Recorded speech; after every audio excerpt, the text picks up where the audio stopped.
Дубайды 3 жыл көзү менен көргөн киши катары айтсаңыз. Жеке талантыңыз, кесибиңиз жакшы монетизацияланат. Америка менен Ирандын мамилеси курчуп аткан. Кудай деп коюп үйдө эле калдык, 40 күндөй үйдөн чыкпадык. Жубайыңыз оруско окшойт да? Кадимки эле кыргыз, урусу, черек. Туризм жаатында Кыргызстан Биринчи маселе инфраструктура экен. эң чоң бир көйгөй бул даараткана маселеси болуш керек. Остановкадан кийин, кара балтадан кийин түзүгүрөөк ажаткана таппайсыз. Мен эми саясатты сурайын. Бийликтин баардыгы бир колго топтолду. Элдер өздөрү макул болуп, ошондой форманы тандап алды. Сахнанын арт жагындагы бийлик Көчөгөн артында да, астында көрүнүп аткан ачык эле бөлүштүрүлүп атат. эки дос саясаты бүттү Кыргызстанда. Кызарган бийликке кызыккандар Кыргызстанда өтө көп. Бир достун 7 миллион досу пайда болду. Сиз чындап адилетти башкарып аткан кезде дайыма оппоненттер чыгат. Бир арстан чөйлөр бар экен. Оозуңузду башкара албай, эмоцияңызды башкара албай. Системдик оппозиция барбы? Бийликтин рейтинги ушунчалык жогору болду да. Премьерге караганда, мисалы үчүн Туманбаевдин активдүүлүгү көп. Дага ким жол берди?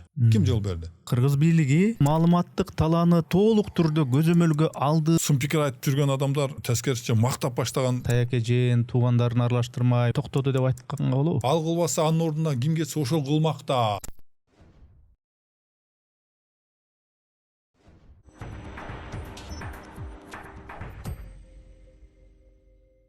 Ассаламу алейкум, арбаңыздар амансыздар, урматтуу көрүүчүлөр, урматтуу катталуучулар. Биз кезектеги маектешүүбүздү, пикирлешүүбүздү подкастты баштайбыз. Менин аты жөнүм Эрнис Кыяз. Бизде кезекте коногубуз бар, аты жөнү Шайырбек Маматокторов. Шайырбек мырза, кош келипсиз. Ассаламу алейкум. Алейкум салам. Убакыт бөлүп келип бердиңиз. Рахмат чоң. Урматтуу көрүүчүлөр, биз кимди чакырдык? Мен тааныштырып коеюн. Шайырбек Маматокторов Кыргызстанда ушу медиа жаатында да иштеген, телевидение, ошол эле учурда жогорку кеңеште басма сөз кызматынын жетекчиси болуп иштеген. Ошол эле учурда жанагындай саясий бир учурларда өзүнүн саясий активдүүлүк позициясын көрсөтүп, анан баягындай айрыкча шайлоолор учурунда, саясат кайнаган учурларда саясий партияларда да иштеп калдыңыз. Ал жагынан баягы тажрыйба бар. Ошол эле учурда бир топ саясий лидерлер менен дагы иштешип калдыңыз. Кыскасы, саясат, медиа жаатында. Аны менен катар эми турмуштук дагы тажрыйбаңыз бар дегендей. Ошол жаатында эми сүйлөшөбүз деп атайын чакырдым. Шайырбек мырза, негизи мындай Фейсбукта, соц тармакта активдүү элеңиз да? Элем. Кайсыдыр бир нерсе болсо, окуя болсо, мейли саясий, мейли ошол социалдык багытта кандай окуя болсун, ал мындай болуш керек деп пост жаза калчу элеңиз. Анан ал саясий активдүүлүгүңүз жоголду. Анан негизи эле мындай Фейсбуктагы баракчаңызды, аккаунтты карасам, мындай чет өлкөлөрдө кыдырып, тиякта эс алып, биякта эс алып, өзүңүздүн жубайыңыз менен жүрөсүз да. Анан эмне менен алексиз бүгүнкү күндө? Эмне кылып жүрөсүз? Эмнеге саясий активдүүлүк басаңдап кетти? Саясий активдүүлүк өз кезинде деле анчалык активдүү болбосом керек. Болгону Кыргызстанда, ал кезде Кыргызстанда болгондуктан окуяларды айланып өтүү мен үчүн бир ошол кезде кыйыныраак болчу да. Көзүң көрүп турган нерсени айтпай коюу туура эмес деп эсептеп келгем. Акыркы жылдары ошол нерселерден баш тарттым десем да болот. Ошол болуп аткан нерселерге мамилемди да өзгөртүп, ошол нерселерге көз карашым башкачараак болуп калды. Эми мен байкаганда, мен билгендем, мен эми билмемишке салып каяктасыз дегендей болбойн. Сиз ошо Дубайдасыз, Араб Эмираттарында жүрөсүз. Ал жакта эмне менен иш менен алектенип атасыз? Канча убакыт жүрдүңүз аякта? Дубайда жалпысынан мына быйыл октябрь айында, сентябрь айында 3 жыл болот. 3 жыл Дубайда. 3 жыл Дубайда жашадык. Ал Дубайдагы жашоом ишкерликке байланыштуу. Ошол дагы баякындай нерселерге көңүл буруп, аларды талдап, алар жөнүндө бирдемелерди жазып, соц тармактарга чыгарууга дагы ошол нерселер таасир берди. Анын үстүнө сиз баякы өлкөлөрдүн ичинде, өзүңүздүн өлкөдө жашагандан бир жакка көчүп калсаңыз, бир жакта жашап калсаңыз, соц тармактардын локациясы өзгөргөндө лентада өзгөрүп, сизди мага, мени сизге көрсөтпөй коет экен. Ал дагы бир себеп. Ошондуктан 3 жылдын ичинде соц тармакка убакыт деле жаңылык окуганга ыңгайлуу, бирок анын 90% эле өзүң жашаган жердеги жаңылыктар чыга баштайт. Алардын алгоритми ошондой иштейт да. Кайсы жерде болсоңуз ошол жердеги реклама, ошол жердеги окуялар чыга баштайт. Эми мен сурагым келип атканы, эми тим эле саясатта кайнап, саясатта активдүү элеңиз дегендик эмес меники. Эми бирок бир окуя болсо, унчукпай кое албай бир пост жазып калчу элеңиз, анан бир комментарийде талаш тартыш болсо, кадимкидей түшүндүрүп позицияңызды, ай, мен мындай деп атам, ал мындай болуш керек эле өзү деп койчу элеңиз да. Анан ошондой активдүү болбой калышыңыздын себеби бул саясаттан көң калгандык, бул ушундай эле боло берет экен, тигиниси келсе мунусу келсе тигиниси дегендей көңүл калуу, же тек гана мен бизнесмен тааныштарды, досторду билем, бизнеске чындап эле аралашканда чындап эле жанагындай саясий быкычылыктарга убактысы болбой калат, же ушулбу себеби? Көңүл калгандык бар. Себеби активдүү түрдө 10-жылдагы окуялардан кийин бир нече ирет шайлоолорго өзүм да катышып көрдүм, талапкер да болуп көрдүм. Алардын ортосунда туура эмес болуп аткан жагдайларга пикир айтып да көрдүм. Алардын жакшы тарабы, жаман тарабын да көрдүм.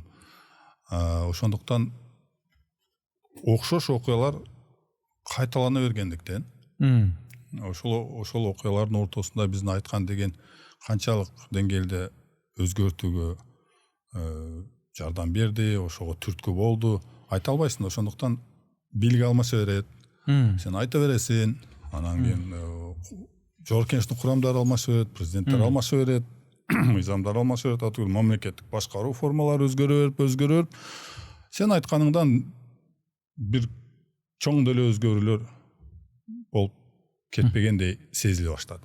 Ал деген сөзсүз эле мен айтканым чындык, ошондой болуп айтканыңар бар, эчтеке жыйынтык бербейт деген нерсени айтуу деп түшүнбөш керек. Түшүндүм. Эми алдыда баары бир саясий темалар козголот, саясатты баары бир сурайм, бирок азыр жана Дубайдамын дебедиңизби? Дубайда 3 жыл болдум дебедиңизби? Эми Дубай дегенде көзгө бизнес элестейт.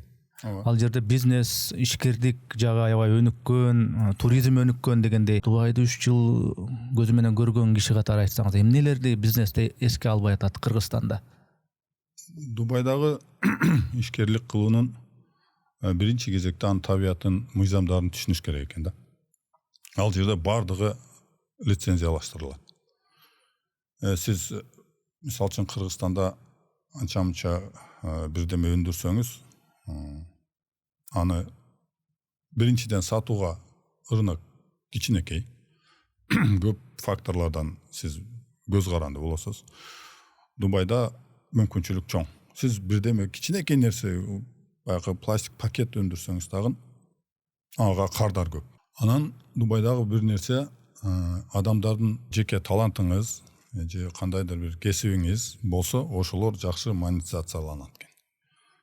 Ага чакан мисал катары мен көп жыл биякта кээ бирлер билет, снукер федерациясында иштеп, балдарды машыктырып да жүрдүм да. Бюджет сурайсың, бербейт, чемпионаттарга такай катыша албай, балдарың өспөй, ушинтип олку-солку боло берип, чакан спорттун түрү ошолдо өнүкпөй келет. Мисалы үчүн андай категорияңыз болсо, машыктыруучу Дубайда жакшы акча төлөп берет. Мен өзүмдүн булган негизги ишкердик ишимден сырткары бир аз убакыт болгондо түшкө чейин 1-2 саат окуучу ала коем. Негизинен британиялык балдар, аларга снукер же кытайлык балдар, алардын улуттук спорту катары да, аларга сабак бере коесуң. Ушундай нерселерди карап туруп, анан өзүңүздүн негизги ишкерлик жасап аткан болсоңуз, ошону лицензиялаштырыңыз. Башаламан мен машина деле сата берем, эртең бадыраң деле сата берем, анан кийин клубника сатып, андан сырткары дагы бир атүгүл блогер болуп, блогерлик кылсаңыз, ага да лицензия алуу керек. Ал деген сөз иреттештирүү да. Блогерлик кылууга лицензия алыш керек дегенди айткым келбейт. Балким биздин Кыргызстанда ошол темалар көтөрүлүп жүргөндүр, бирок ал жерде сиз блогерликтин артынан кандайдыр бир киреше табышыңыз мүмкүн, же жеке популярдуулукту өстүрүшүңүз мүмкүн, жазылуучуларды көбөйтүш мүмкүн да. Ошол нерселерди эске алып, алар ошону да лицензиялаштырылат.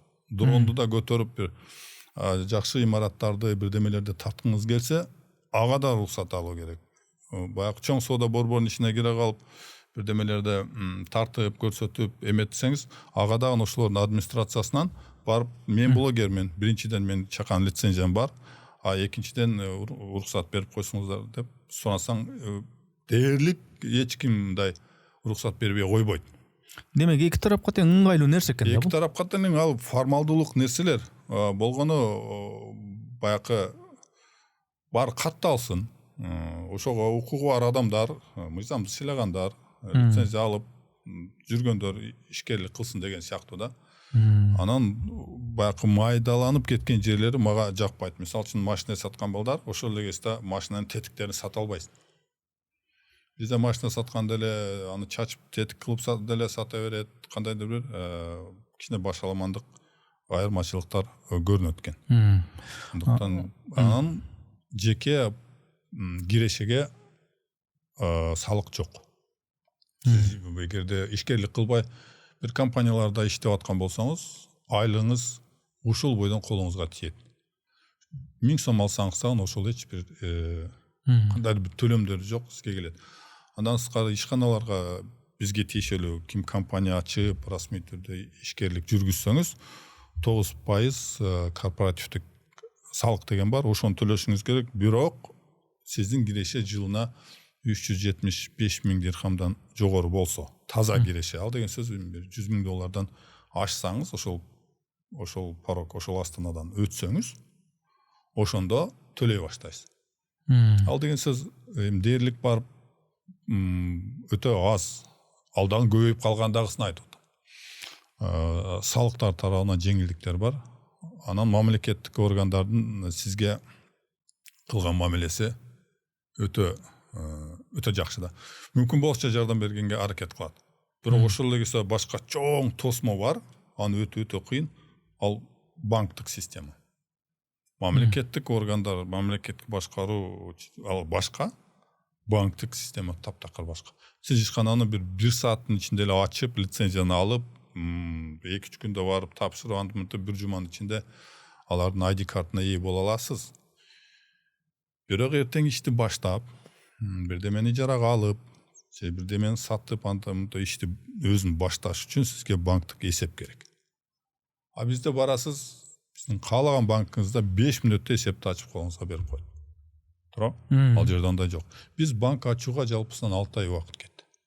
Банктык эсепти ачууга 6 ай убакыт кетти. Анын ичинде сиздин кирешелер кайсы жактан эмне болуп, кантип сиз уставдык, фондду каяктан алып келдиңиз, ал акчаны неден алдыңыз, каяктан өзүңүздүн өлкөдө эмне ишканаңыз бар, мурда ким болуп иштегенсиз, эгерде качандыр бир кезде саясатка аралашкан болсоңуз, сизге банкты эсепти ачуу ого бетер кыйындайт. Мен кайсы бир партияда тизмеде болуп шайлоого катышканым өтө чоң мага тоскоолдук берди. Ал партияга кайрылып мен ошол партиядан кат алдым. Мен катышканым чын. Бирок талапкер катары гана катышып, шайлоо бүткөндөн кийин мен ал партиянын катарынан чыгып кеткеним жөнүндө алардын баягы катчылыгы катты берип, мөөрдү басып жиберип, анан кийинки процедурага өттүк. Алып келген акчаңыздын кайсы жактан келип чыкты, эмне окуттуңуз бар, аякта эмне бизнес кылдыңыз эле, аны кантип саттыңыз эле, атүгүл барып түшүндүрмө бергенде банктын өкүлүнө биз дыйканчылык кылабыз, алган түшүмдү биз туркиялык же кытайлык же орусиялык кардарларга накталайга сатабыз дегенге чейин барасыз да. Ошондо ислам принциби деп айтсак болобу, банк системасында катуураак иштейт. Банк системасында пайыз дээрлик жок эсе, бирок ошол эле кезде бирдемени эске алыш керек. Исламий шарттар менен иштеген банктарды бул Абу Даби исламик, Дубай исламик деп бир катарлыгы бар.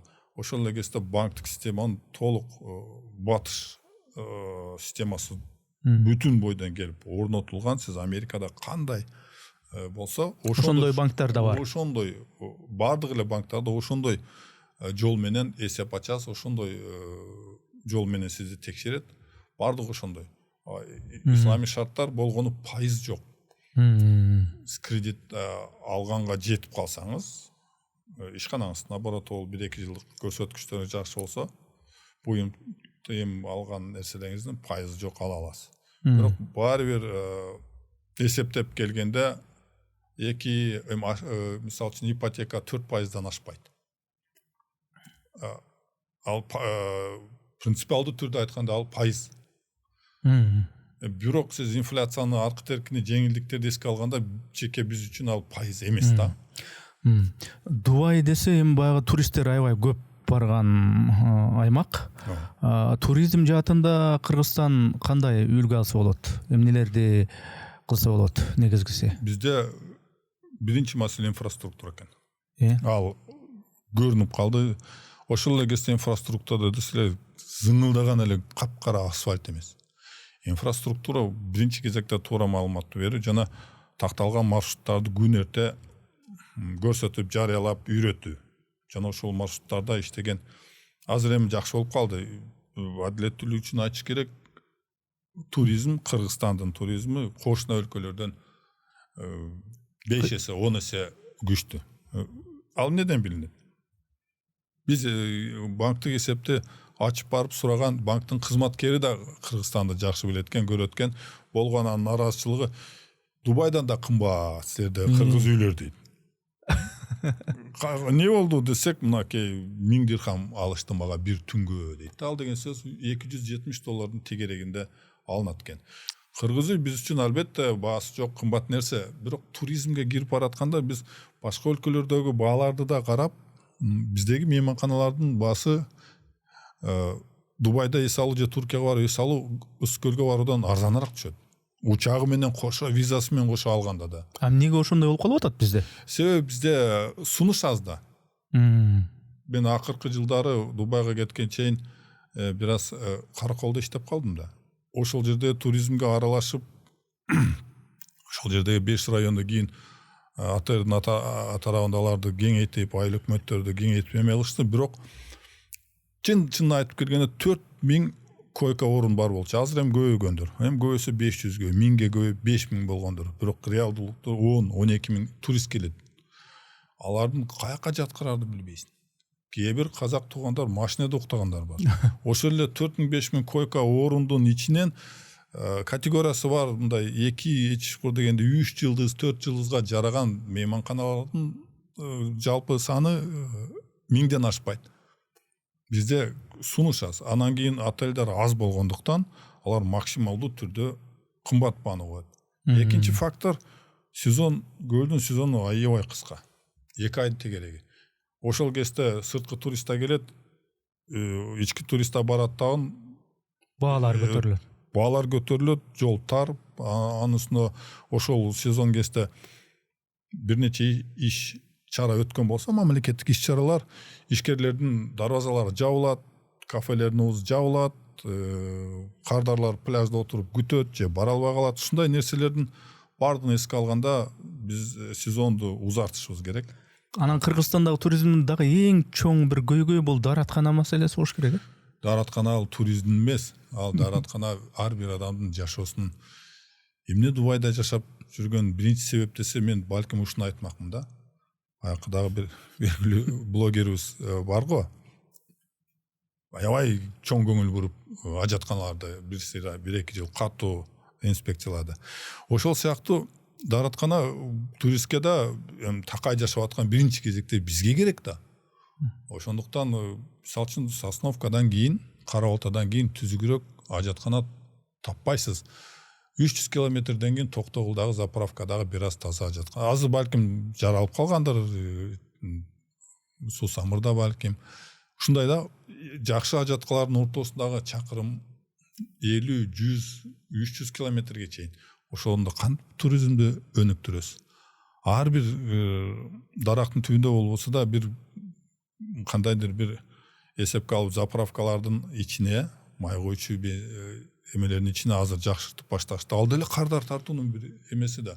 Кээ бир заправкалардын кардарлары ушул ажаткана үчүн барганда Биз анчалык деңгээлге түшүп сүйлөбөйт дегенмен ал өтө мындай адамга маанилүү нерсе экен.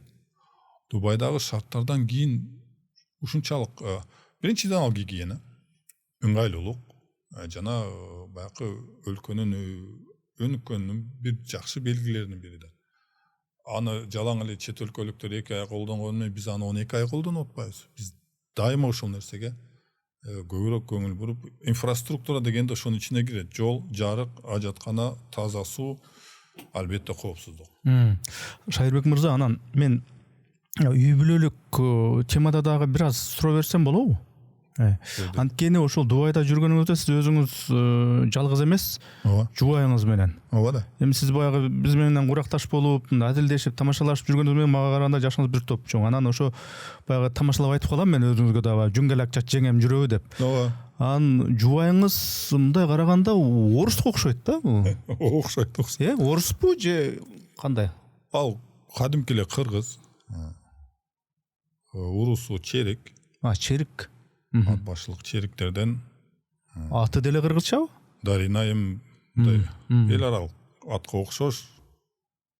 Алардын фамилиясы Нуркуловдор. Алабукалыктар болот, кайын журт. Жана Миңбаштын небереси. Чоң атасынын аты Кыргызбай.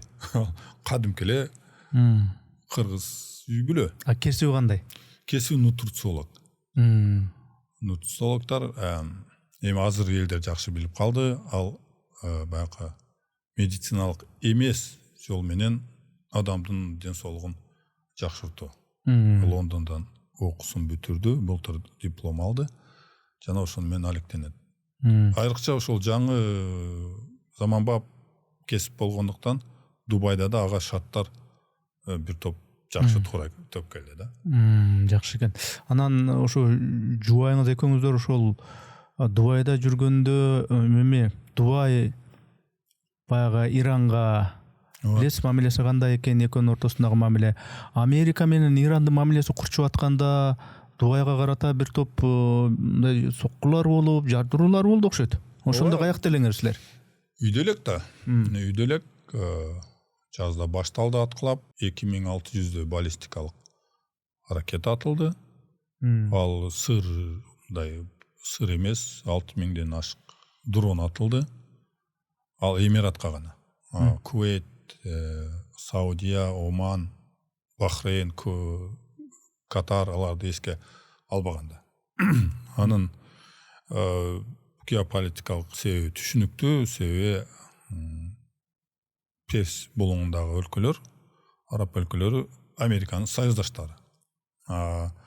Иранга Америка чабуул баштагандан кийин алар Американын өзүнө чабуул мүмкүнчүлүгү жок. Ошондуктан анын союздаштарын аткылап башташты. Аралык 60 километрден азыраак Перс болуңунун аркы бети Бандерабас аба ырайы жакшыраак болгондо көрүнүп эле турат. Жарыктары көрүнүп. Баягы орусча айтканда подлётное время деле 2 мүнөткө жетпейт ракеталар үчүн. Дрондордун ылдамдыгына ылайык 1 саатка жетпеген убакытта келет. Жарылуулар болду, түз тийүү бир да болгон жок. Таң калыштуу нерсе, биз баягы Дубай эч бир аскерий тараптан өнүкпөгөн, жалаң туризм, акча, лакшери баягындай бир ушундай люкс эс алуу борбору, финансылык борбор, соода борбор деп элестетчү элек. Ошол кезде бизге чоң жаңылык болду. Алардын абадан коргонуусу дүйнөдөгү эң бир күчтүү системалар болуп чыкты да. Ошончо атылган ракетадан бирөөсү да түз тийген жок, баарын жардырып жок кылышты. Силер жашап аткан ошо Дубайдагы үй, Дубайдагы аймактан жан-жакаңарда көрүнүп аттыбы? Кошуна райондогу бир 1,5 километрдей болсо керек, бирөөнүн үйүнө калдыктар түштү, бир аз күйдү. Шаардын борборунда бир мейманканага бийик белгилүү бир мейманкананын коросуна түштү. Баягы чоң белгилүү мейманканага да бир тийип, бүтүн калдыктар.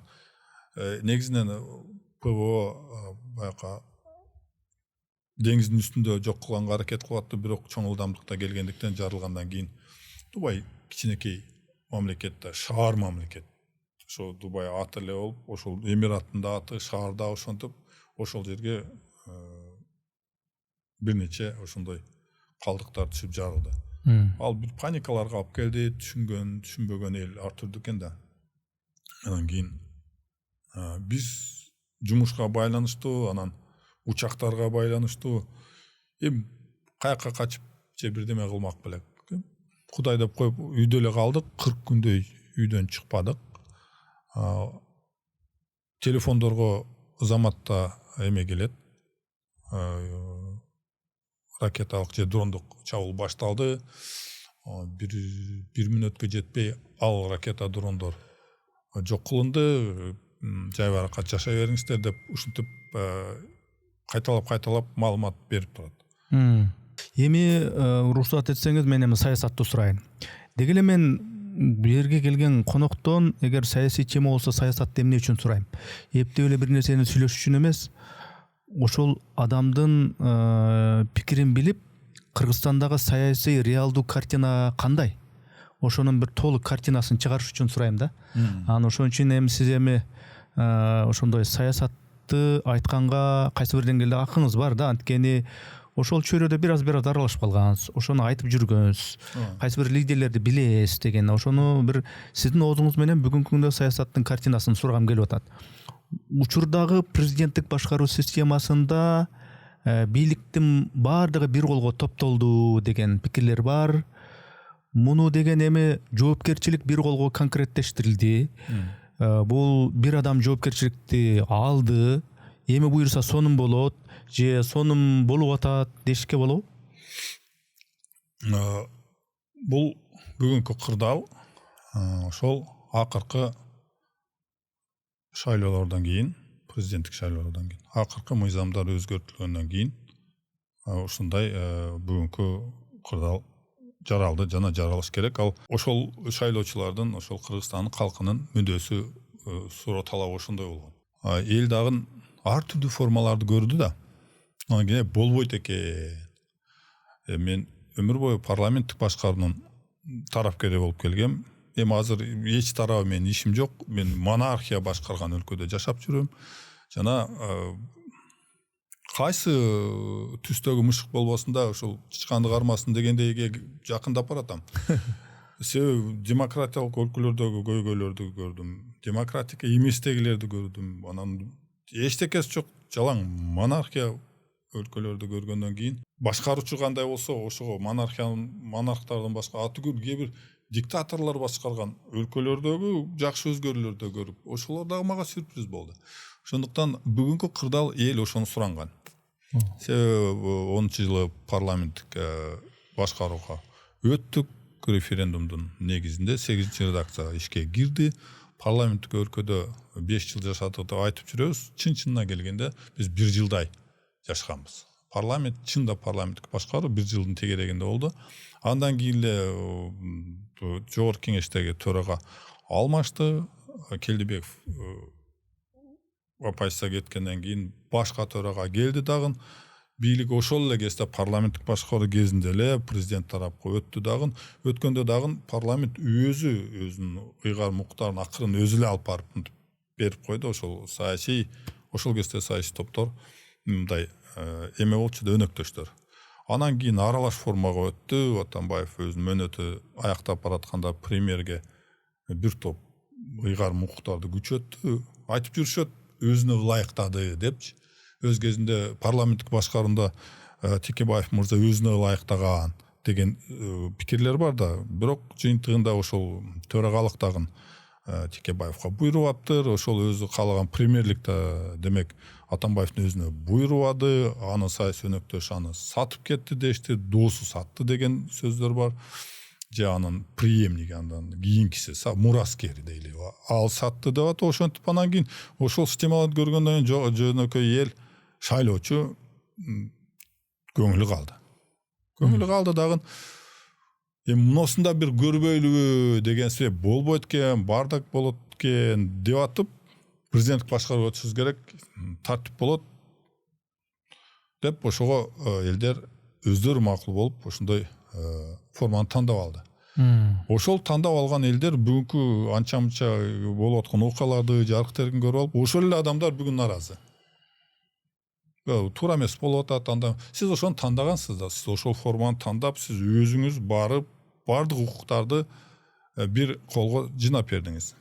Же барбастан эле, шайлоого барбай эле, кайдыгерлик менен деле ошого шарт түзгөнсүз. Барбай койгондугуңуз берки барып ошол системаны колдогондордон көрө барбай койгондор көбүрөөк коркунучтуу. Себеби керектүү кезде ошол адамдар дагы барбай коет да, биз мамлекет кайра биз добуш берүү укугун бердик да жаранга.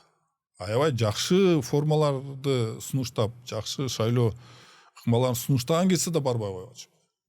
Демек ошол кайдыгерликтин жыйынтыгында ар түрдүү объективдүү, субъективдүү тараптар бар, бирок ушундай башкаруу келип орношту. Эми саясат сахнасындагы бер жака элге көрүнүп турган бийлик бөлүштүрүү түшүнүктүү.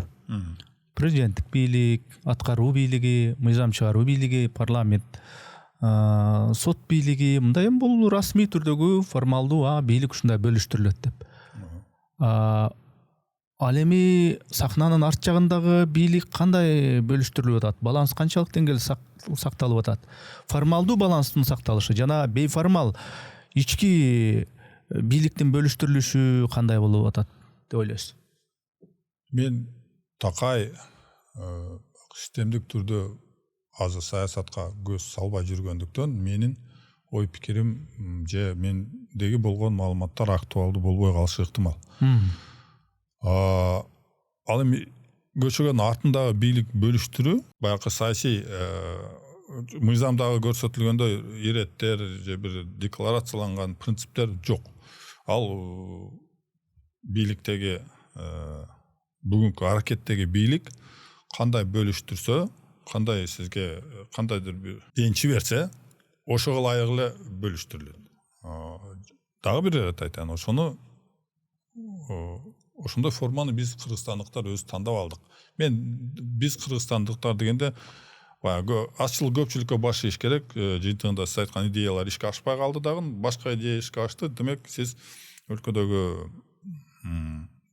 тынччылык сактаачу же болбосо биз утулдук да, мындайча айтканда эркекче утулдук да деген сыяктуу болуп, биз ошону кабыл алдык. Ошол эрежелер менен азыр көчөгөн артында да, астында көрүнүп аткан кестерде деле ачык эле бөлүштүрүлүп атат.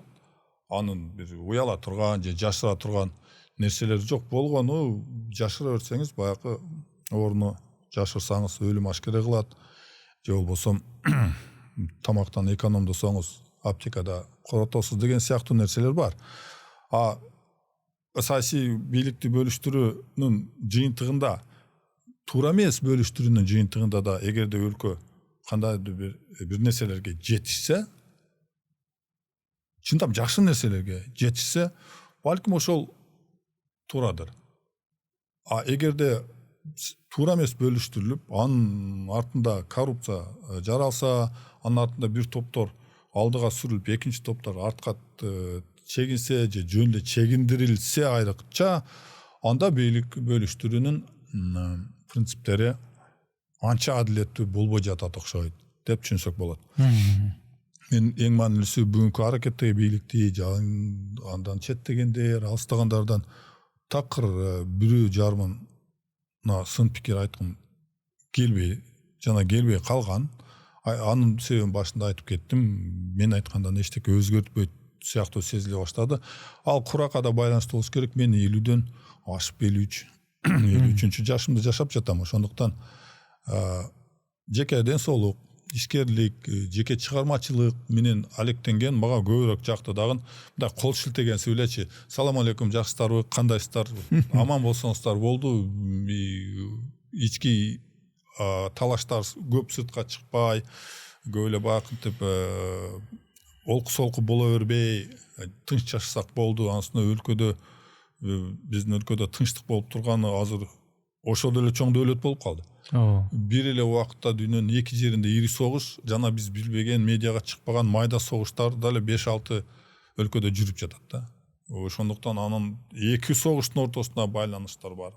Алардын бизге берген түздөн түз таасири азыркы кымбатчылык, күйүүчү майдын жоктугу деген сыяктуу нерселер баардыгы байланыштуу. Дүйнө барган сайын ушунчалык тарып баратат. Биз атабыз көрмөктүрсүн укпаган өлкөлөрдөгү болгон саясий окуялар бизге таасир берет. Сиз эми саясаттан канчалык оолак болгонго аракет кылмаңыз, баары бир саясаттагы окуялар өзүнүн менен кете берди да. Ошолордун бири мына эки дос саясатын сиз эми байкап эле турдуңуз да.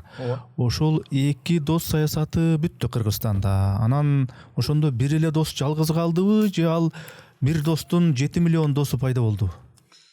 Ошондой пикирлерди айткан мен окудум, ал сыр эмес.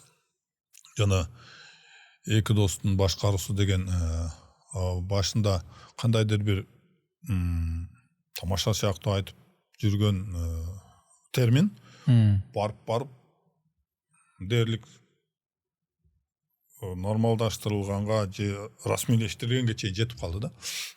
Ал деген сөз саясий өнөктөштүк деп түшүнүү керек. Аны биз эки дос деп аталдык. Ал биринчи кезекте өздөрү ошондой деп аташкан. Биз доспуз жана түбөлүктүү ушундай ажырашпас саясий өнөктөшпүз жана доспуз деп ошого коомчулукту ынандырышкан. Бирок акыркы болгон окуялардын жыйынтыгында алардын жолу ажырады. Жана сиз айткандай эмне деп айттыңыз? Бир достун ордуна анын паланча миллиондогу дос пайда болду деп. Кыргыз мамлекетиндеги саясий окуялардын жыйынтыгында эч качан сиз андай чоң сандагы, чоң көлөмдөгү досторго ээ боло албайсыз. Дайыма сиз чындап адилеттүү башкарып аткан кезде же начар башкарып аткан кезде дагы сизге дайыма оппоненттер чыгат. Ушул кызарган бийликке кызыккандар Кыргызстанда өтө көп. Биз өтө саясатташкан чакан өлкөлөрдүн катарына киребиз. Менин жеке субъективдүү оюмда. Ошол эле кезде чакан дегенде биздин аянтыбыз чоң, биз топ орто жерлерде жүрөбүз. Биз кичинекей мамлекетте өзүбүзгө бир киргизип алган кичинекей мамлекетте азыр мен жашап жүрөм Кыргызстандан бир 2,5 эсе кичинекей. Ошол эле кезде калкы 1,5 эсе чоң. Ал дагы ушундай салыштырмалуу нерселер. Ошондуктан сиздин миллиондогон досторуңуз пайда болду деген сөз мен жеке пикиримде ал деле баягы саясий диалогдогу атайын айтылган сөз. Жөн эле бир риторика. Ал бир риторика жана ал дагы ыкма.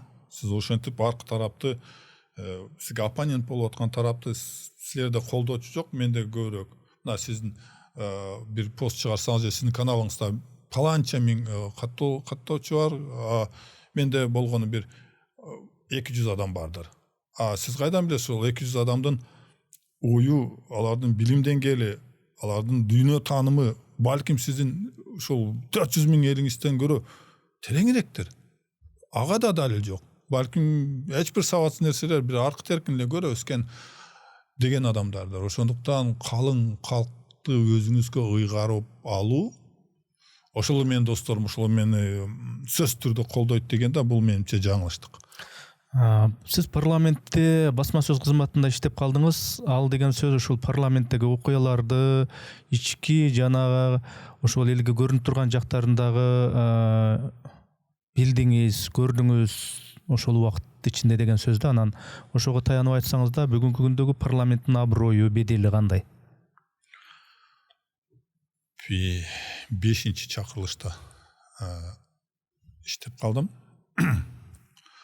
Ал кездеги парламентти бүгүнкүгө такыр салыштыра албайсыз да.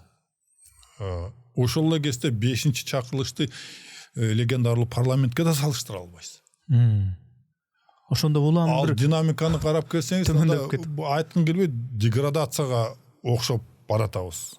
Окшобой эле ошого баратабыз.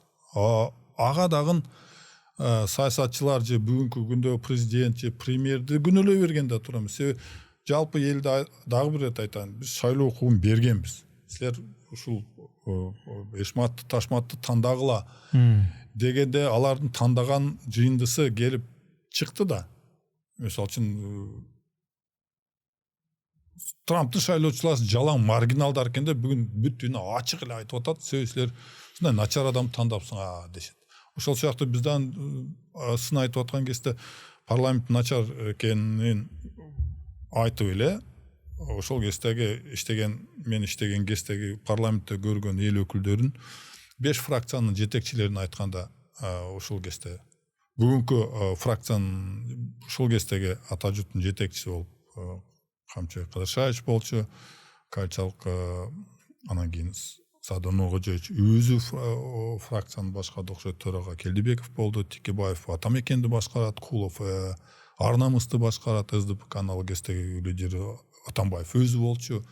Эми карап көрсөңүздөр кандай саясатчылар ошол кезде эски тажрыйба саясат кылган, жакында өтүп кетти, аябай керемет киши болчу, Мыктай Кюсуповичтер бар эле, аябай кири саясий фигуралар болду ошол кезде болгон да.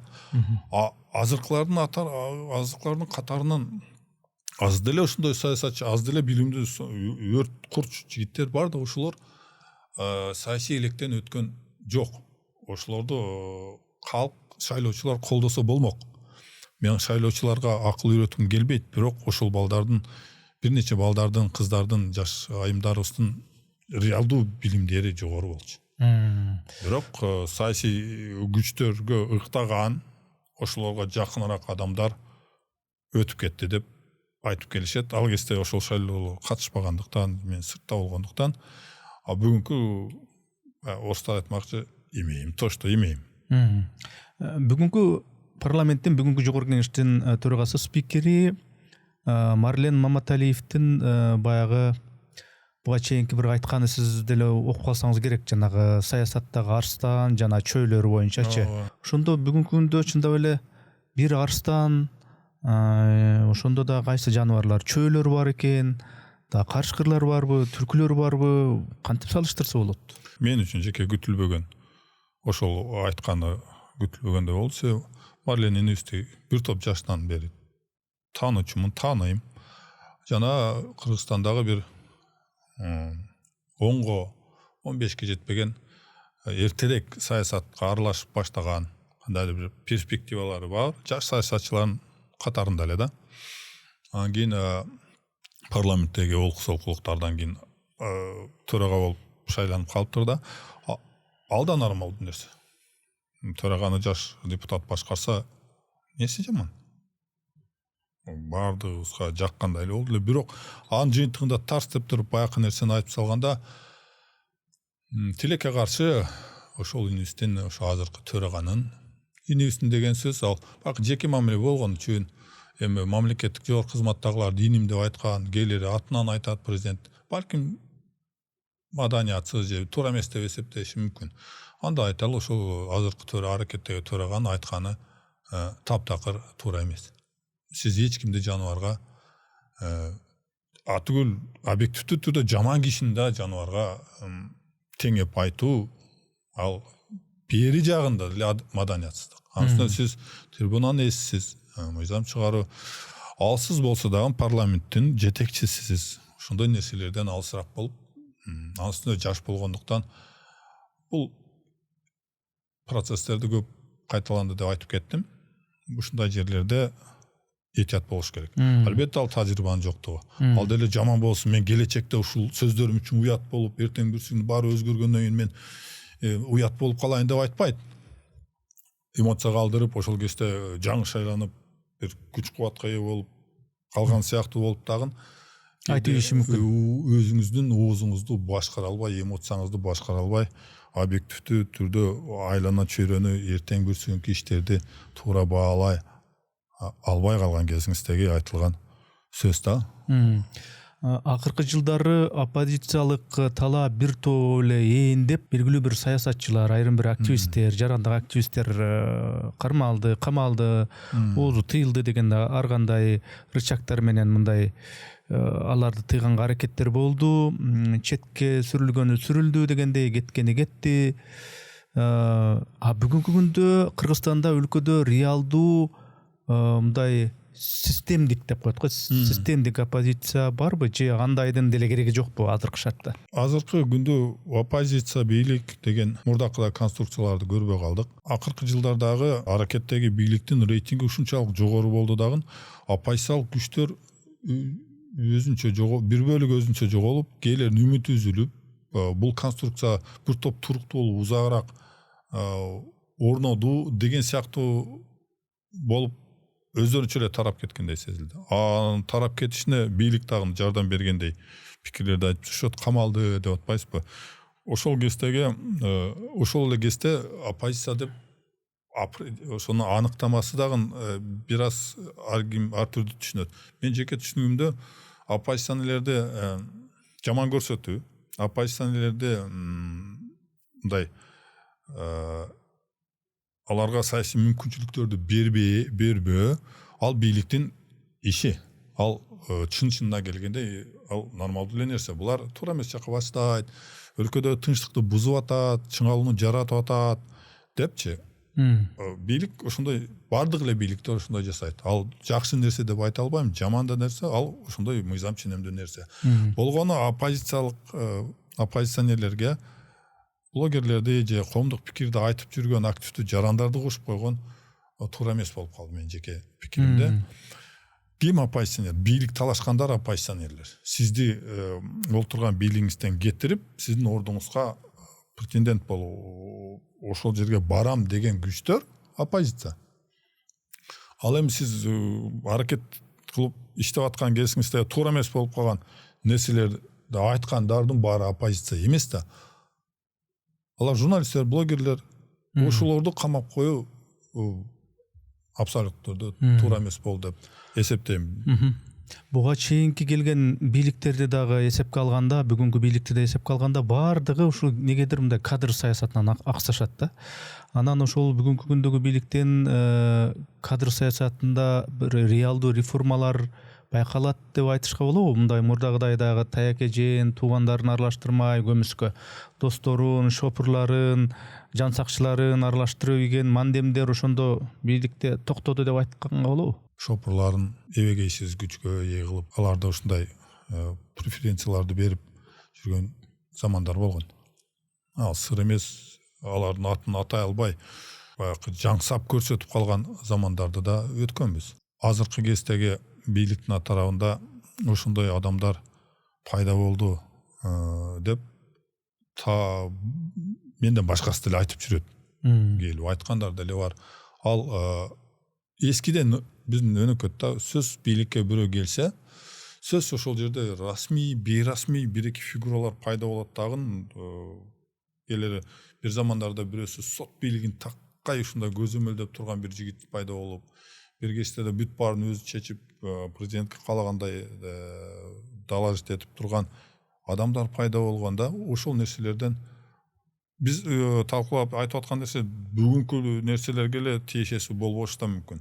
Ошол нерсе баягы эле мен айткан кайталана берди деп атпаймынбы? Ошондой эле болуп кайталанып келет азыр. Мындан кийин дагы болору турган эле сөз да. Бул бийлик өтүп бүтүппү? Кандайдыр бир себептер менен өзгөрүп алмашып кетсе дагы эле бир ошонун ордуна баягы бир коррупциялык ири иш дайындалганда бир киши гениалдуу нерсени айтты. Аны силер коррупционер дейсиңер, ал кылбаса анын ордуна ким кетсе ошол кылмак да. Депчи. Ошол сыяктуу баары бир башкаруу системасындагы кадр тандоодо ошол жылчыктар калат, же жылчыктар калбаса, кадрлар мамлекеттик кызматтарда турган адамдар өздөрүнүн функцияларын толук түрдө аткара албагандыктан ошол баягы пробел, ошол калып калган жерлерди бейрасмий күчтөр жана ал чөйрөгө, ошол тармакка тиешеси жок адамдар ошону тейлеп башкарып баштайт. Байкасаңыз акыркы жылдарда премьер деген сөз, премьер-министр дегенди такыр көрбөй деле калдык да. Реалдуу түрдө аткаруу бийлиги бүт экономиканы алдыга сүйрөш керек. Президент ошонун кыймыл аракетине баа берип, ага багыт берип, жогорку кеңеш аны мыйзамдарын карап, аны чектеп керек болсо кээ бир жерде тизгинин тартып тура турган баягы система держаки противовесов деп тең салмактуулукту кара турган системада болуп иштешибиз керек эле. Ачык айтканда премьерге караганда, мисалы үчүн Туманбаевдин тигини ачып аткан, бул жерге текшерип аткан, бияка барып аткан мындай активдүүлүгү көп байкалат да. Байкалат. Ага ким жол берди? Ким жол берди? Президент тактагандай болбойн, же тиги Туманбаев деген иш башкармалыгы менимче. Ошону жамандоо эмес.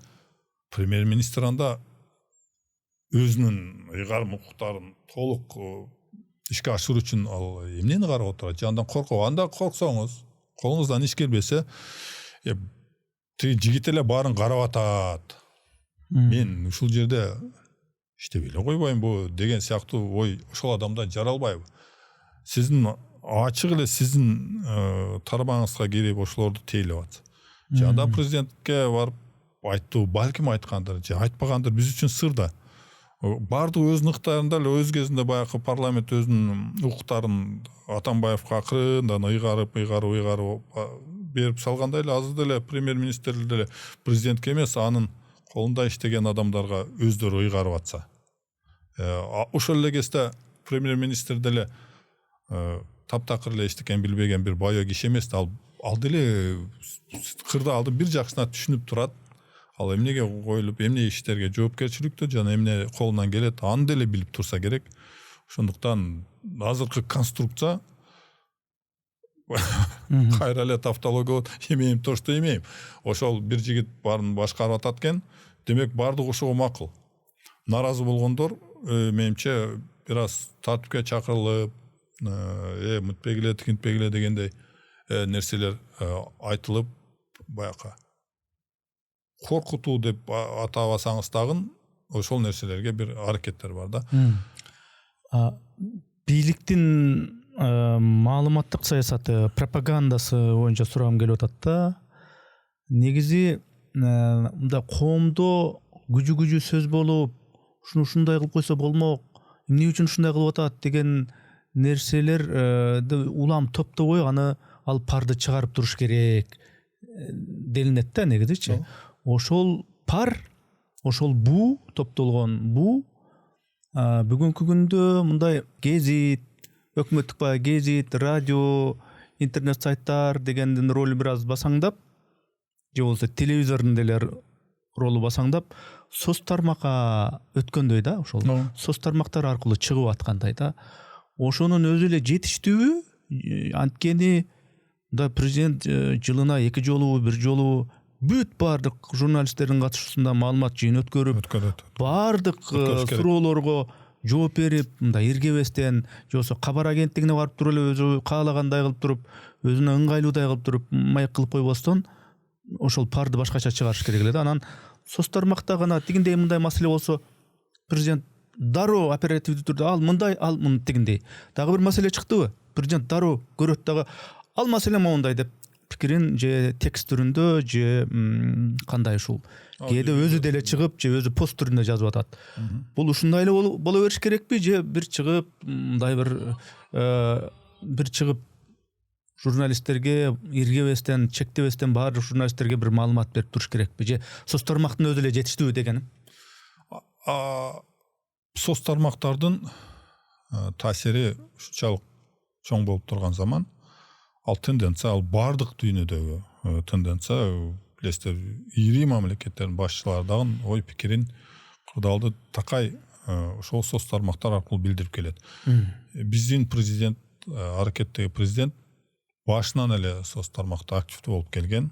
Атүгүл ошону менен бийликке келген десе да болот. Ошол өзүнүн ошол нерсе дагы өз кезинде ушундай шайлоолорго катышып бийликке келүүнүн себептери болду да. Себеби соц тармакты туура колдоно алган саясатчы катары бүгүн ошол эле жолун улантып, соц тармак аркылуу эл менен байланыш түзүп, түшүндүрүп бергенге аракет кылып келет. Бул нормалдуу нерсе. Ал эми мамлекеттик радио, телерадио, гезиттердин эми заманы принцибинде бүттү. Кээ бир нерселерди жоюп, мынакей жаңы шайланган Орбандын ордуна келген Мадияр деген жаш жигит ошол замат мамлекеттик эмени канал жоюп салды. Алды дагы жоюп салды. Анда туура эмес дегендер бар, бирок эч пайда бербегени жалаң эле мындай жалаң кыпкызыл пропаганда менен бул алектенди деген негиз менен жоюп салды. Ошондуктан элдин ишеничин, мисалы үчүн ошол эле мамлекеттик бир каналды канча адам көрөрүн сиз кайдан билесиз? Мониторинг так жыйынтыктары болсо, карап келгенде сизде болгон журналисттин блогун же подкастын көрүүчүлөр кээде көбүрөөк көрүп калат. Демек, ошол эле кезде ошол подкасттын жана ошол алып баруучунун, ошол редакциянын жоопкерчилиги да ошончолук жогорулайт. Ал эми соц тармактардагы адамдарды айткан пикирлери үчүн жоопко тартуу же суракка чакыруу ал жакшы нерсе эмес. Ошол өңүтү келип калды ушул суроонун акыркы кезде ушул Кыргызстанда көз карандысыз эркин медиаларга мындай кысым болуп атат. Ушул медиа тууралуу, массалык маалымат каражаттары тууралуу мыйзамдар дагы мындай катаалданып кетип атат, көзөмөлдөнүп атат. Анан айрыкча баягы иликтөөчү журналисттерге дагы өтө бир катуу кысымдар болуп атат, басымдар болуп атат, камап атат. Жана пробация деген шылтоо менен оозун жаап коюп атышат деген пикирлер бар. Кошуласызбы ушуга же бизде баары бир Борбордук Азия өлкөлөрүндөгү сөз эркиндиги бар деп айтсак болобу бизде? Биздин акыркы 10-20 балким андан көбүрөөк жылдардагы жетишкендигибиз ушул бир топ эч кур дегенде салыштырмалуу түрдө сөз эркиндиги болчу. Биз ошону менен бир топ өзгөчөлүнүп турчубуз да. Анын бир топ тараптары бар. Биринчиден ал биздин генетикабызга, биздин улутубузга түздөн-түз байланыштуу. Эч качан биз баягы баш кесмей бар, тил кесмей жок деген принцип менен жашап келип, ар ким өзүнүн оюн ошол эле керек болсо илгерки хандардын, бийлердин бетине деле айтып келгенбиз да. Ошону менен келебиз, анан кийин парламенттик башкарууга бир ынтылып көрдүк. Ушунчалык демократиялык институттар, орто класс бизде бир топ калыптанып калган да. Ошондуктан ошол нерселерге ишенип, ошолорго таянып, ошондой институционалдык нерселерге таянып айт деп башташканда, ошол медианын өкүлдөрү бир нерсени унутту да. Биз Кыргызстандын көпчүлүгү акыркы шайлоодо кандай башкаруу системасын тандап алды. Сиз 15 жылдагы же 12 жылдагы кырдаал менен бүгүнкү кырдаалды айырмачылыктарын билишиңиз керек да. Жана ошону түшүнбөй туруп айтып албан камалып кетсе, ал эми баягы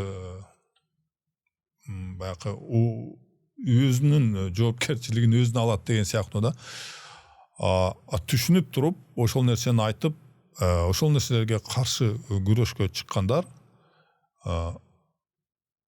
алардын тандоосу жана кээлер аны каармандык деп эсептейт, кээлер молодец деп тапташат, алардын ошол тандоосу. Мен биргестерде ошол катарда болгондуктан мен аларды жаман дей албайм. Анан кийин бирок ошол эле кезде мен аларда мен өткөнмүн ал жерден. Ал жерден вообще толук чыкпайт. Баягы ак футболкаларды кийип, Дайырбек Орунбеков менен жанагы бир тыйын деп. Бир сомдон Атамбаев соттоп салды Дайырбекти. Соттогондо да канчага 1 миллион сомго, 2 миллион сомго жыгып койду сот. Атыгүл Раматлык Нарынбайкебизди соттошту. Ага бир 9 миллион илип, акмакчылык болуп кетти. Анан кийин сот талап кылып атат төлөгүлө дегенде, эми бийлик уялабы дегенсип, ошондо арына келтирелик. Ар бир кыргызстандыктан эч болгондо мына сөз эркиндиги үчүн деп жазып алганбыз төшүбүзгө. Апак футболка кылып, ал жерде Адилетинин бар, Айтикеев, Адил Турдукулов болуп, анан жазып алып сотко барып, 1-май сотуна барсак керек. Азыр албетте андай нерселерди балким мен кылбайт элем, эми жашымда деле жарашпай калды ал кезде, ошондой курч элек. Ошондо акцияларды өткөзүп, биз ошол сөз эркиндигин сактаганга аракет кылганбыз. Соттолгон журналистти коргойбуз деген аракет менен. Бүгүнкү күндө кыргыз бийлиги Кыргызстандагы маалыматтык талааны толук түрдө көзөмөлгө алды деп айтууга болобу? Ала албайсыз. Сиз бир нече блогерди суракка чакырышыңыз же балким бир нечесин камап салышыңыз да мүмкүн. Баягы свято место пусто не бывает деген орустарчы бар ошол орундар, ошол вакуумдар узакка турбайт. Сиз бирөөнү камасаңыз анын ордуна башкалар чыгат. Камаш сөзсүз эле камоо жөнүндө айтып бербей, кээ бирлер пикирин өзгөртүп, акыркы бир эки жарыштарда мурда сын пикир айтып жүргөн адамдар тескерисинче мактап баштаган тарапка да өтүп калып атат да. Анын канчалык таза, канчалык принципиалдуулук тарабын айтпай эле коеюн, ал ар кимдин өзүнүн абийиринде калсын. Бирок баары бир ошолор бийлик тарапка ыктап кетсеңиз, сиздин ордуңузга бийлик тарап эмес бирөө келет. Туура. Сиз баарын эле четинен камай берсеңиз, тиякта орунда калбай калышы мүмкүн. Ошол эле кезде компромисс жана иш алып баруу.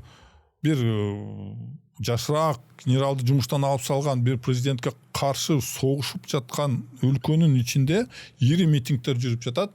Алардын бирөөсүн эч ким камабай самабай эле, эми укуңарда жолго чыктыңар, нааразычылыгыңарды айтып атасыңар деп коюп эле, мен азыр алар менен эмеге убактым жок дегенсип, аларга жол берип, демократиялык институттар иштеш керек. Мен кээ бир жерде туура эмес кылып койдум окшойт. Эл бул кишини жактырып атса, демек чындап эле ал татыктуу кадр экен эле деген сыяктуу ойлорун да айтып атат. Ошол жетекчилер ал биздин бүгүнкү күндө кырдаалда башка алсыраак эмес, ансында согушуп жаткан өлкөлөрдөгү жүрүп жаткан процесстер аркылуу карап көргөнгө аракет кылып атам.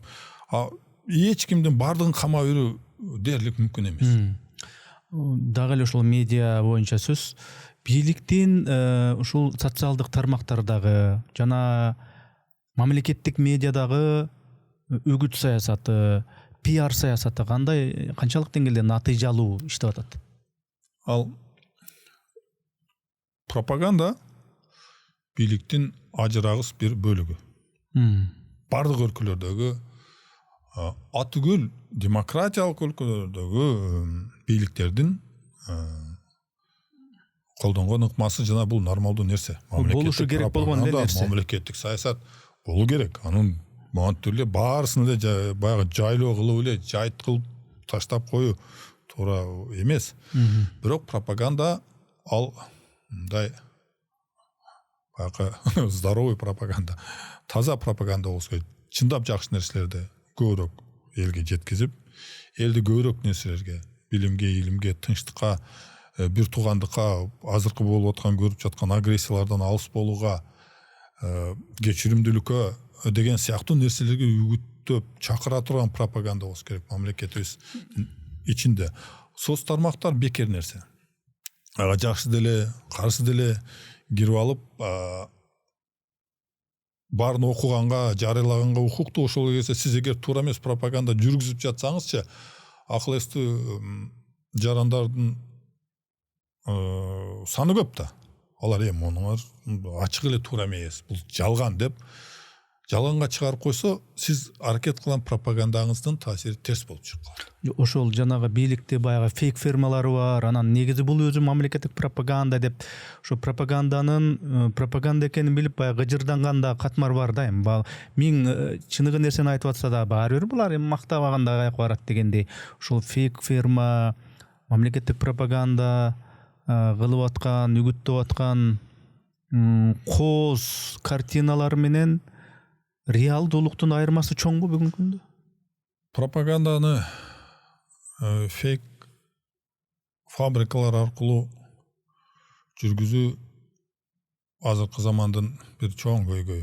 Дагы бир рет айтайын, бардык эле өлкөлөрдө. Биз эми албетте өзүбүздүн өлкө жөнүндө сөз жүргүзүп жаткандан кийин сиздин ошондой ыкмалар менен жакшылап көрсөтсөңүз, ошол нерселерди жасап жаткан адамдар биринчи кезекте бийликтин өзүнө өтө чоң зыян алып келип жаткан өздөрү билип байкап сезиш керек да. Сезип деле турса керек. Сиз 2-3 адамды бир ай, 2 ай бою алдашыңыз мүмкүн. Бир 10-15 кишини бир 2-3 жума алдай аласыз. Бирок калың элди такай жылдар бою алдай албайсыз да. Баары бир жагынан чыгып калат. Альтернативдүү булактар ушунчалык көп болгондуктан сиздин айтып аткан көрсөткөн сүрөтүңүздүн туура эмес экенин бат эле аныктап берип коюшат. Анысына иликтөөчүлүк журналистика боюнча биздин Кыргызстандын журналисттери эң бир алдыңкы орундарда турат. Камалган деле, камалбаган деле, жаңылап баштап атканы деле, атүгүл башка өлкөдөгү журналисттерге сабак бере турган деңгээлге чыгып калышты да. Ошондуктан ошондой кырдаалда андай тараптар менен, андай журналисттер, блогерлер мененчи диалогту туура түзүүнү өздөштүрүш туура болмок. Аларды силер айтканыңарды айта бергиле. Бирок мындай сыныңардагы бир аз окшошсун да. Себеби биз жалаң эле биз тияктуу эле жактаганга аракет кыла берген менен кээдечи сындаган тараптардагы чектен өтүп чыгып эле ал жакта да бар. Ал деген сөз эки жактын бири-бирине татыктуу, бир жагы эле жаман капкара кокочо, анан буяк аппакай периштелер жок бизде. Саясатчылардын ичинде дээрлик периште жок. Жакында эле мына Ысык көлгө бир топ лидерлер келди да, Борбордук Азия өлкөнүн. Анан кийин ошондо могу Өзбекстанды баягы авторитардык режим менен өнүгүп келаткан өлкө катары эсептеп жүрүшпөйбү? Анан бүгүнкү күндө ошол Өзбекстандын президенти Шавкат Мирзиёев президентке карата, Кыргызстандын президентине карата бир жакшы алкуу айтты. Өзүнүн сөзүндө жакшы эле ниет менен айтты. Мен ушу Садыр Жапаров келгенде ушу Кыргызстандын чыныгы кожоюну келди деп аябай сүйүндүм дегендей кылып айтты да. Эми мындай ушундан дагы баягы кыйкым издебей жакшы эле кабыл алсаң, бир Кыргызстанга күйгөн, Кыргызстандын бир ээси күйгөнү чындап жүрөгү менен күйгөн бирөө келди дегендей мааниде айтса керек деп ойлодум. Бул баягы кожоюну келди десе бар, кожоюн бир авторитар бирөө келди дегендей эмес. Эми ар ким ар кандай талкуулап жүрөт, бирок жакшы эле мааниде кабыл алыш керек. Бул жерде кеп ошол биз баягы авторитардык режим деп жүргөн Өзбекстандын лидери ушу Кыргызстандын лидерине баа берип атат да, эми жакшы маанайда. Өзүнүн көз карашын. Биз ошо көптөгөн жылдар бою Кыргызстан Борбордук Азия өлкөлөрүнүн ичинде мындай сөз эркиндиги боюнча үлгү модель катары өрнөк болуп келдик да. Анан ошондо азыр дагы деле ошол нерсе инерция кетип атабы же бара-бара коңшуларга окшошуп кетип атабызбы? Ошондо кандай болот сөз эркиндиги боюнча? Кошуна мамлекеттин жетекчиси Мирзиёев мырза ошентип айтты, жана жаман ниет менен айткан жок. Ал өзүнүн мунарасынан дүйнөнү ушундай көрөт экен. Анын үстүнө биз эки бөлөк улутпуз. Эки бөлөк маданият, эки бөлөк тарых, эки бөлөк саясий башкаруу формасы, эки бөлөк акыркы жылдардагы саясий окуялар. Өзбек туугандарыбыздачы сизге жакшы белгилүү сөз бар. Кожоюнуңуз барбы деген. Ал деген сөз күйөөңүз барбы деген эле сөз. Ал деген сөз сиз баягы кожоюнуңузга таандыксыз деп алар ошол нерсени жакшынакай эле кабыл алат. Кечирип коесуз, кожоюн үйдө эмес эле, кожоюн келгенде айтып коеюн деп кошунасы келсечи. Деп алар ошондой кабыл алып, бизге аскере баягы эркин элгечи таптакыр жага бербеди. Түгүл ошо үй бүлө маселесинде дагы бул бир кызыктай кабылданат, кожоюнуң десе. Кожоюн деп, мен сенин кожоюнуңмун деп айтып көрүңүз эле. Эгер мындай бир аз диндешпеген үй бүлө болсо, баягы бизде светский деп коюшат. Атул дин кармангандар деле кечирип коесуз. Сиз менин кожоюнум эмессиз деп элечи. Сиз менин жубайымсыз, күйөөмсүз, балдарымдын атасысыз. Биздин таянган тоо сиз бирок кожоюн эмессиз деп эле айтат. Көпчүлүк жерде. Ошондуктан биздин кабыл алуу таптакыр башка да. Анын үстүнө бирде менин дагы таппай турган тараптар да бар да. Тарсан алып туруп эле мынакей бул кожоюн деп атады. Аны балким ушул кожоюн деп атаңыз деп суранган сыяктууга чейин жеткизип, баягы абсурдка чейин жетип калды да. Ал башка бир өлкөнүн жетекчисинин көз карашы. Бир кездерде менин паланча миллион коюм бар дегендер да болгон да. Ушундай нерсе бизге кандай катуу тийсе, азыр да катуу тийди да. Аны болгону бир аз философиялык толук мындай кең пейилдик менен кабыл алып, өздөрүн кожоюн жана ага таандык нерсе катары көргөн элдер биз үчүн үлгү болбойт. Болбойт. Жана алардын айтканын кулактан сырт калтырып коюш керек. Бирок ошол эле кезде ал биздин кошунабыз. Алар менен биздин мамиле аябай жакшы болуш керек. Биз ички конфликттер болгон кезде да ошол кездеги диктатор болсо да Өзбекстандын жетекчилиги кылган мамилелери жылдар далилдеди да ошол туура болгон экен. Ошону ырбатпай, чек арадан ары өткөзбөй, бир аскерий же бир кандайдыр интервенциялар болбостон ошол нерселерден өтүп кеткенбиз. Кошуналар менен аябай жакшы, ысык, жакшы мамилелерди. Анысына азыркы кырдаалды эске алганда өзгөчө биз жакшы болушубуз керек. Ошондуктан ага медаль ыйгарганы, достукка чакыргандыгы тарабы нормалдуу нерсе. Ал эми ал кишинин айткан сөзүндө сиз мен же президент же бирөөлөр таарынып же жооп бере албайбыз да. Айтты. Жакшы мааниде айтты деп ойлойм. Айтты жакшы Өзбекстандыктар үчүн бул балким нормалдуу эле нерсе. Бизге гана туура келбеген формасы да. Эми ошол кошуналарга байланыштуу дагы бир суроо, жана Өзбекстан, Тажикстан менен чек ара маселелеринин чечилишин кыргыз бийлиги өзүнүн мындай бир утушу катары, бир ийгилиги катары, чоң бир жеңиши катары мындай сыпаттап келатканы бул жашыруун эмес. Пропагандадагы ошону көбүрөөк алдыга алып чыгып атат. Ушул чек ара маселелери чечилди деп айтып атат. Бул жакшы болду деп атат. Эң башкысы ички баягы маселелерди чечүүнүн бирден бир жолу ошол чек араны тактап алып туруп анан кийин шымалансаң бул жакшы, муну жакшы кылды деп айткан эксперттер дагы бар. Бирок ушул чек аранын чечилиши, бул келишимдер канчалык деңгээлде узак мөөнөттүү, мындай канчалык деңгээлде келечекте улуттук биздин кызыкчылыктарга шайкеш келет. Эртең бүрсү күнү бул бийлик кеткенден кийин дагы бир маселелер чыкпайт деп айтышка болот. Эң опурталдуу, эң кооптуу маселе өлкөнүн жашоосунда бул чек ара. Конституциялык түзүлүштү өзгөртүү, ички нерселер болуп бирөөсү кетип, экинчи кыргыз бийликке келе берген, ал анчалык маанилүү эмес да, чын-чындачы. Баары өлкөнүн ичинде болуп, кайсы бир күнү бир жагынан келип чыгабыз. Бирок чек араны ары бери жылдыруу жана анын үстүнө ошол чек араны биз талашып аткан төрт көчөнүн кошуна өлкөгө бир тыйын бир пайда алып келчү же биз үчүн пайда алып келчү нерселер эмес. Чек аранын бар көпчүлүк 99% ошол чек ара чырларынын. Ошолор баарысы саясий курал, саясий басым, саясий ыкма катары колдонулуп келген. Колдонулуп дагы аны колдонулушпайт деп эч ким кепилдик бере албайт. Эртең бүрсү күнү биздин президент, алардын президенти алмашып кетсе, 5 жыл болсун, 10 жыл болсун, 50 жыл болсун, ошондогу кылган демаркацияңар могу жерде туура эмес экен деп чыгыш мүмкүн. Же болбосо мертеси бирөө чыгып туруп, өткөндө силер демаркация кылган мурдагы президент таптакыр туура эмес кылган, Кыргызстандын могу жерлерин берип салган, анда мында кылган деп ошол кезде да Кыргызстан үчүн күйүмүш болуп, өзүнө саясий чогулта баштайт. Ал киши ойлобойт да, ошол кезде ошол саясий муктаждык болгон.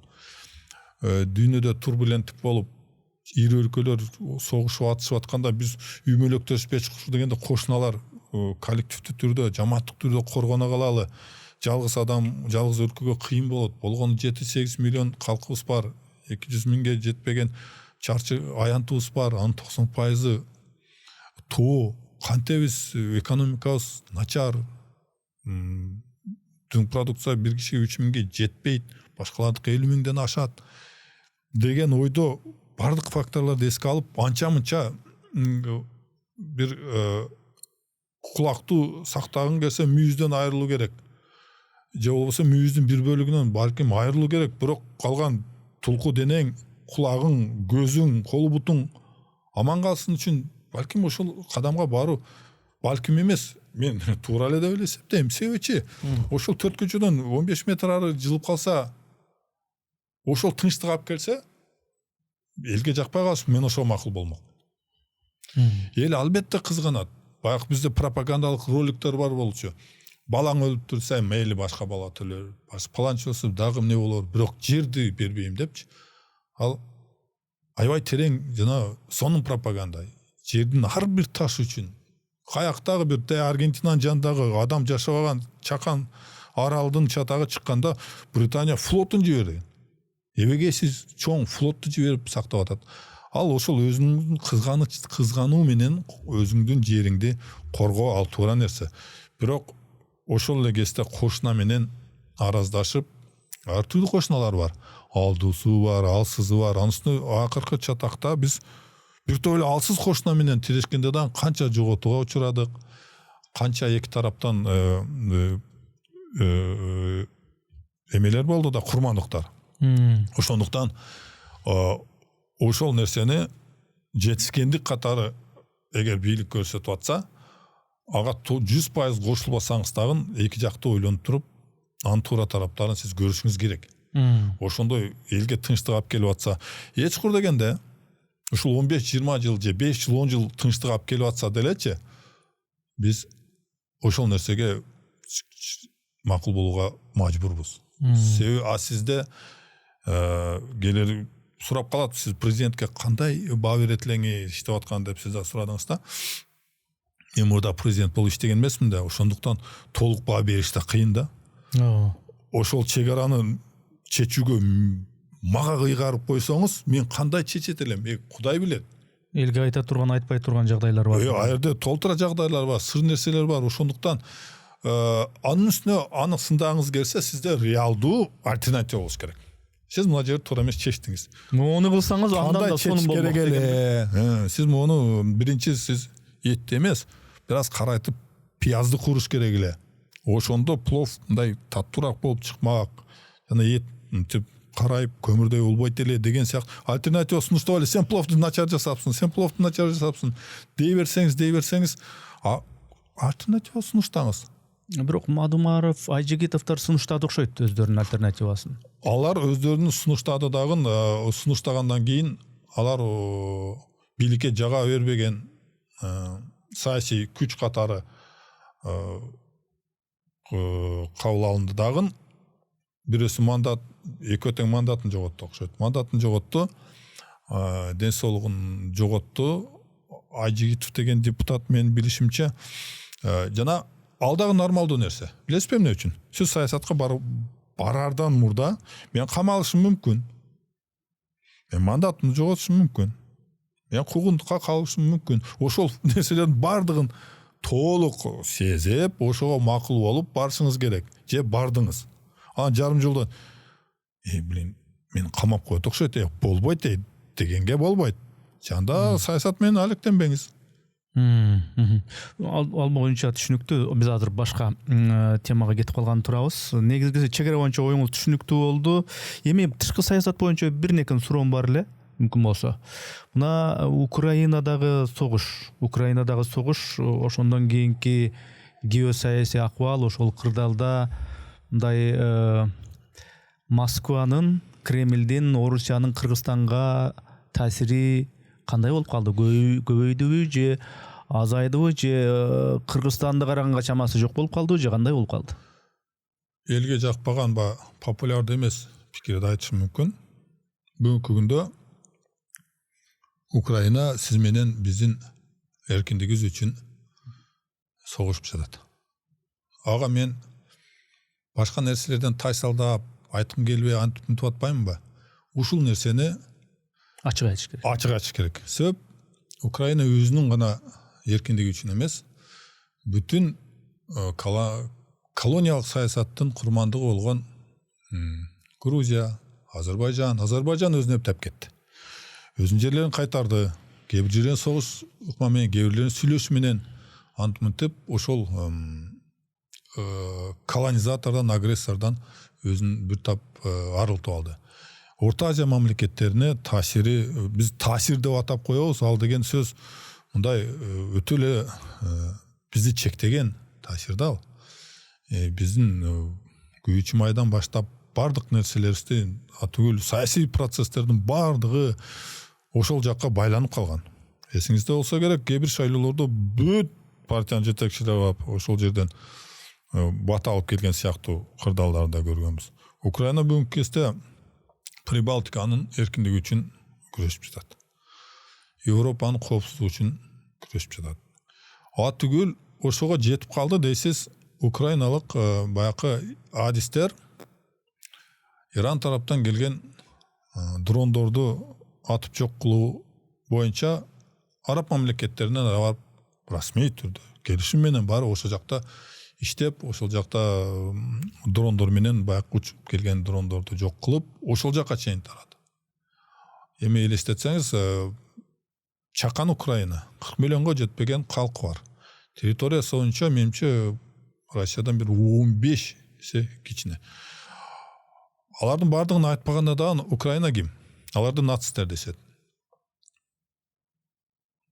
Мен туура деп эсептейм, алар нацист. Сиз экөөбүз нацист эмеспизби? Биз деле бир 10-15 жыл мурда улуттун башка өкүлдөрү менен жаман көрүп аларды деп баягы анча мынча нерсени ажырата албаган жылдарыбызбы? Ушундай нерселер бизде бар, бүгүнкү күнгө чейин бар да. Башка улуттардын баягы окуп иштеп жүргөндөрүнө кылган мамилелерибиз бар. Жана ал дагы туура нерсе, биз өзүбүздүн өлкөбүздө өзүбүз каалагандай өзүбүздү алып жүрөбүз дегенден алысмын, бирок ошондой нерселер бар. Украиндар кандай болгондо дагы алар агрессиянын курмандыгы. Аларга башка өлкө, ири өлкө келип кол салды. Украиндиктер кандай, алар мүнөзү жакшы жаман, ал биздин иш эмес. Алар өзүнүн үйүндө нацист болсо болду, не болсо өздөрүнүн иши, бирок алар тигилерге барып кол салган жок да. Алар коргонуп жаткан өлкө. Украинаны жакшы түшүнүш үчүн биз өзүбүздүн азыр бир суроо мурда айтып кеттиңиз. Ошол жерлерге кайтып келишибизге туура келет. Кошуна өлкө бизге кол салганда сизге жактыбы? Албетте, кимге жаксын ал? Кимге жагат? Анда неге биз Украинага бирөө кол салып атса, биз кол салып аткан тарапты көбүрөөк ыктап, эмне үчүн популярдуу эмес, биздин элдин көпчүлүгүнө жакпай калды, калышы мүмкүн деген пикирди айтам деп атам. Себеби бизкилер бир топ Орусия тарапта, Орусиянын пропагандасы биздин көпчүлүк калктын мээсин жууп салгандай сезилет мага. Ошондуктан бул нерсени тышкы саясат боюнча Кыргызстан көп векторлуу саясат жүргүзгөнгө аракет кылып келет. Эми сиздин сөзүңүздүн нокоты келип эле Орусияга баягы көз каранды болбоо, Орусиянын колониясы болбоо деген маселе келип чыгып атат да, мындай чындап эркин болуу деген маселе келип атат. Кыргызстан соңку кезде мында Кытай менен тышкы саясатын аябай активдештирип атат. Ошол эле учурда эң чоң проект жанагы темир жол. Кытай, Кыргызстан, Өзбекстан темир жолу сыяктуу ошол ири долбоорлор өзүнчө бир өзүнчө сөз болуп атат. Бул чындап эле салынып калса, бул Орусияга болгон көз карандылык азаят деп. Чындап эле азаябы? Бизде мүмкүн болушунча кул мүнөздүктөн алыс болушубуз керек. Биз кулбуз дегенден алысмын. Кулдун кожоюну өлсө, эркин болгонуна кубанбастан ал жаңы кожоюн издейт экен да. Ошондой ой жүгүртүү туура эмес да. Биз Орусиядан кутулуш үчүн можак менен ыкташыбыз керек. Кытай жакшы кожоюн болот деген. Такыр Америка жакшы кожоюн болот деген. Ева жаңысы, айрыкча Америкага өнөктөш болгондордун дагы абалын көрүп атабыз. Бизге эң жакшы жаманбы кошуналардан өткөн өнөктөштөр жок. Кытай деле бизге принцибинде кошуна, бирок ал ушунчалык ири кошуна, сиз кичинекей бир катты жакшы көрүп кучактап койсо, 1 килограммдын атарабындагы жаныбар болсоңуз, кошунаңыз бир эми элестетиңиз бир 500 килограммдык аю болсо, сиздин достугуңузга мен толук ишенбейм да, анын жыйынтыгы кандай болуп чыгат. Эми кат туура кучактап койбой эле уктап калып, бир куйругу басып калса да, сиз жөн эле жаныңыз чыгып кетет. Андай державалардан алыс болсун деп Кудай таалам өзү жаратканбы, бизди ири тоолор тосуп турганы өзү чоң бир калканыч эле да. Биз аны тешип, биз ал катаал табигый шарттарга карабай жолдорду ачып атабыз. Ошол эле кезде мен андай жасабаш үчүн кайрадан өзүм сөзүмдү туруктуулугумду көрсөтүшүм керек. Мен альтернатива сунушташым керек эле да. Эгерде инфратүзүмдүк чечимдерди мен сунуштай албасам, анда мен азыркы темир жолду сындаганга акым жок. Ошондо кайра суроо жерденчи. биз Орусиядан баягында колония болгонду, кул болгонду, менин кожоюнум Орусия дегенди коюш керек деп атасыз. ооба Андан кутулуш үчүн кандай нерсе бар деп карасаң, Кытай менен темир жолду салып алыш керек деп атат. Ошо темир жол салынып калганда Орусияга болгон көз карандылык азаябы? Же болбосо мындай бул Кытай Кыргызстандын эң ири кредитору экен да. Эң көп акча алган, карыз алган ушу Кытай экен. Эң ири экономикалык өнөктөш да экенбиз. Ошондо эмне кылыш керек? Мындай бир тияка барсаң атың өлөт, бияка барсаң өзүң өлөсүң дегендей кырдаал эмеспи бул? Эми биз аргасынан жомоктогудай болбош үчүн ат өлсө сен да узакка узабайсың. Баягы согуш башталган алдында Черчилль айтпады беле? Эгерде согуштан баш тартсак биз уят болобуз. Анын жыйынтыгында баары согуш бизге келет. Онун көрө азыр согуш керек деген пикирди айтканда уятта болосуң, баары согушта келет. Биз аны азыр темир жолду жакшы жаман дегенибиз менен бүгүнкү күндө биздин айтып атам экономика өтө оор. Бүгүнкү күндөгү көрсөткүчтөрүбүз эми кагаз түрүндө жогору өсүүлөр болуп атат деп айтып келебиз. Ал дагы пропаганданын бир бөлүгү, ал дагы жаман жакшы нерсе эмес, ал бар нерсе. Муктаждык. Биз мисалы үчүн ошол темир жолду өткөзбөсөк, бар темир жолду өткөзө турган башка альтернативалык жолдор да бар. Биз Кытай менен Европанын ортосундагы жалгыз өлкө эмеспиз. Кушпуз, географиябыз татаал, жана башка жолдор бар. Анын мисалы катары Туркмениядан келген 3 ири газ түтүктөр бар. ABC 3-өө. Каяктан өтөт? Өзбекстандан жана Казакстандан. 4-үнчүсү мына 13 жылдан бери 11 жыл болду курбайбыз болуп, өкмөттүн 530 токтомуна такалып, бирдемели болуп жүрөт. Ошол түтүк баштала элек. Ал эми Өзбекстан, Казакстандан тышкары Тажикстан менен Кыргызстанды кошуп койду. Ал жерде да бизде ири пайда түшө турган инфратүзүмдүк долбоор болчу. Бирок ага кандай экинчи тараптан булар Кытайдын аскерлерин келеткен, ал айда 2-ге бөлөткөн деп ага дагы каршы чыккандар болгондо бизге жага турган идеалдуу инфратүзүм же долбоорлор болбойт. Баары эле келип бизге бекер берип, башыбыздан сылап, силер азамат келсиңер дебейт. Ар кимдин өзүнүн кызыкчылыгы бар. Ошондуктан темир жол бизге бул муктаждык. Бирок ошо темир жол курулганда ал Кытай менен Өзбекстан, Кытай, ошол Кыргызстан, Өзбекстан темир жол курулушу Европа, андан ары Европа. Ошол темир жол курулса, бул суверенитет маселеси, эркиндик маселеси мындай кооптуу абалда болуп калбайбы? Мисалы үчүн Кытайды эске алганда. Анда ошондой эле темир жол өзүнүн өтө мындай эки чоң державанын ортосунда турган Монголия дагы ошондой ойлорду жүргүзүш керек эле да. Аларда да ири инфратүзүмдүк ошондой жолдор, газ түтүктөрү бар. Алар деңизге жолу жок. Биз жакында көрдүңүз да, дүйнө жүзүндө деңизден эң алыс жайгашкан өлкө бизбиз. Географиялык баягы тупиктебиз да. Мындайча айткандачы, сыртка чыга турган бизде жол башка жок. Темир жолдон башка чындыгында жол жок. Экономика болбосо өлкөдөгү жашоо жакшы деңгээлге көтөрүлбөйт. Бул жерде дилемма. Жакшыраак жашагыбыз келсе, калктын жашоосу бир аз жогору болсун десек, болгону мамлекеттик бийлик, мамлекеттик институттар ошол экспансияга темир жолду колдонуп, бизди экспансиялоого болгон аракеттерге туруштук бере турган туура саясатты жүргүзүү керек. Темир жолдон баш тартуу жеке менин субъективдүү оюмда туура эмес. Ооба, мен ушуга улай дагы бир державаны кошо айтып кетпесем болбойт, Американы. Америка жанагы санкциялык саясаты, Орусия менен мамилеси белгилүү.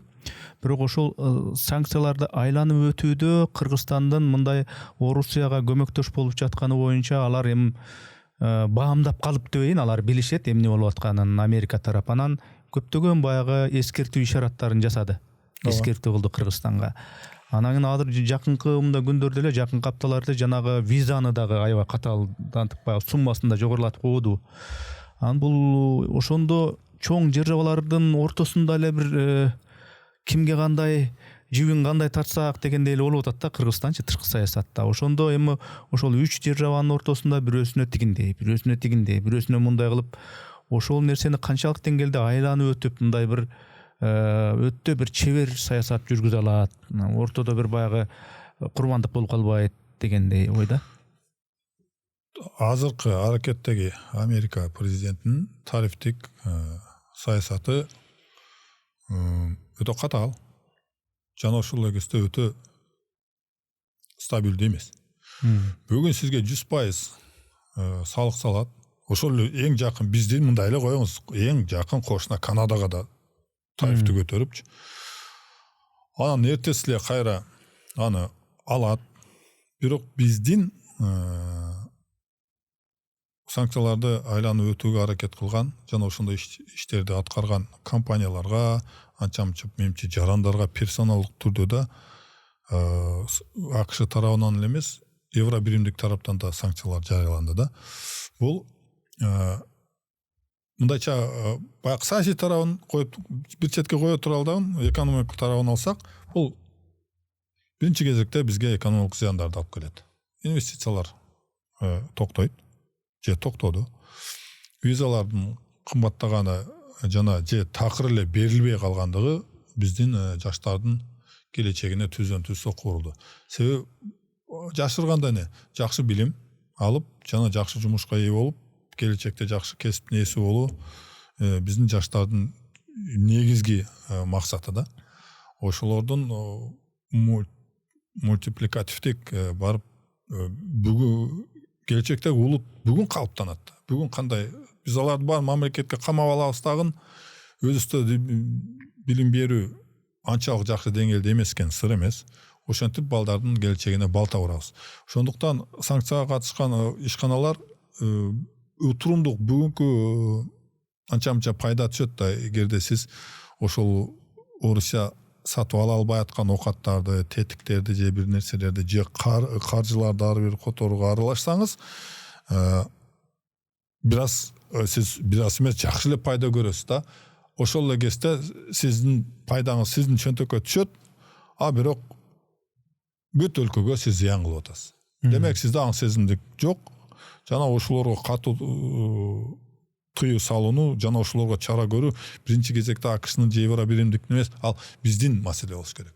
Биздин мамлекет жетекчилери, биздин күч органдары, биздин аткаруу бийлиги, керек болсо мыйзам чыгаруу, көзөмөлдөө бийлиги баары ошол нерселерге биз каршы аракет кылыш керек. Ал бизге, өлкөбүзгө зыян келип атат. 3-4 киши байысын деп бүт өлкөгө зыян алып келбешибиз керек. Эми кайра чоң державалар темасынан кайра өзүбүзгө келип, анан бир эки суроо берейин да, ошол менен маекти жыйынтыктасак. Ички саясаттагы тагыраагы ошо элдин социалдык акыбалына байланышкан, экономикалык кырдаалга байланышкан суроо бул. Акыркы жылдарда, соңку жылдарда ушул Кыргызстанда бир жаңылыктарында, пропагандасында бюджет толуп атат, бюджетте көп кирешелер болуп атат. Бул деген моундай миллиардтар болуп атат деген сыяктуу мындай позитивдер айтылып атат да. Бул чоң жетишкендик деп голограммалар менен, графиктер менен атып көрсөтүп, мынакей деп, фактыларды айтып, мынакей деп, анан анча-мынча бийликке мындай ишенбеген тетир караган эксперттер дагы ооба ушундай болуп атат деп моюнга алып атат, чын айтыш керек. Анан кийин мындай курулуштар болуп атат, чоң проекттер болуп атат, баланча нерселер салынып атат, объекттер салынып атат, ипотека саясаты кетип атат дегендей кылып, айлык акылар көбөйүп атат. Эмне нерсе менен көбөйүп атат, могу нерсе менен көбөйүп атат деген сыяктуу ошо жүйөлөр айтылып келет. Бул канчалык деңгээлде чындап эле өнүгүп өсүп, курулуштар болуп, жолдор салынып, ушундай нерселер болуп атат. Канчалык деңгээлде бул мындай пиар көбүк эмес? Ири экономикалык адис эмесмин, бирок баягы ал китепти окуган эмесмин, бирок пикиримди айтып коеюн дегендей күлкүлүү нерсе айткым келбейт. Көз көргөн, байкаган нерселер жөнүндө ой жүгүртсөк болот. Экономикалык өсүш расмий булактардан карасаңыз бар. Ошонун жарымы жалган болгондо дагы жарымы чында. ошого шүгүрчүлүк. Бийликке туура эмес караган эксперттер да белгилеп атат.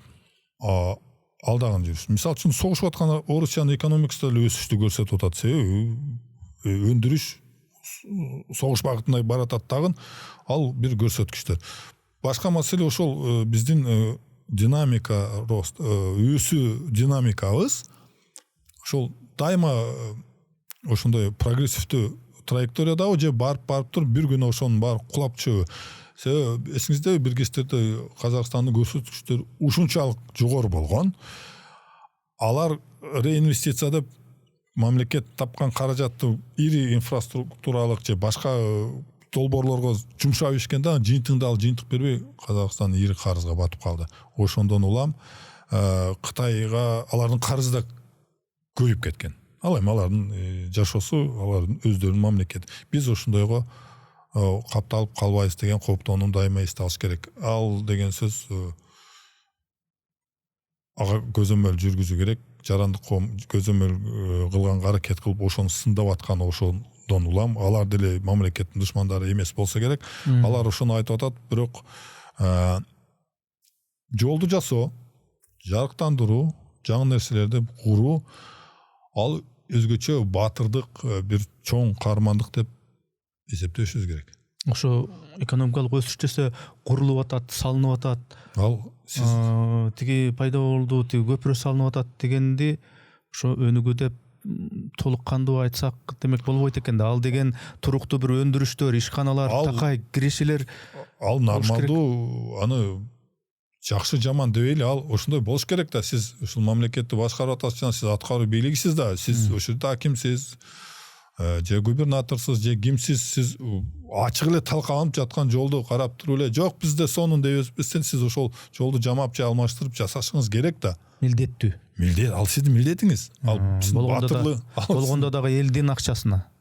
Ал сиздин чөнтөгүңүздө эмес, сизге анын үстүнө сиз ошол нерселерди айтып деп, ошол жерге кичине баш көз болуп жасап атканыңыз үчүн сиз айлык маяна алып, жакшы кызматты ээлеп олтурасыз. Шайлоодо элдин добушун алып дегендей. Шайлоодо элдин ошонун дагы эле мультипликативдик эффекти эле катары сиз мамлекеттин акчасына, элдин акчасына жасап аткан жолуңузду да өзүңүзгө ыйгаргансып, мынакей мен бар үчүн мынакей жол жаралды, мен болбосом могу жерде ылай болуп жатмаксыңар баткак болуп деген сыяктуу болуп, аягында сиз добуштарды алып элдин ишенимине ээ болуп, ушул азамат экен, ушул жасаган биздин жолубуз мынакей зыңгырап турат деп элде да ошондой пайда болот.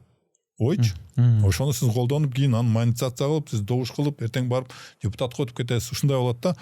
Ал деле нормалдуу нерсе. Себеби сиз ошол жолду жасабай, берген бюджетти уурдап, аялыңызга машина алып берип, дагы бир ойнош күтүп ошентсеңиз, анда жеткен акмакчылык болмок да. Эч чукур дегенде бөлүнгөн бюджетте ошол эмени, ошол каражатты туура иштетип, ошол жолдорду куруп бергениңизге да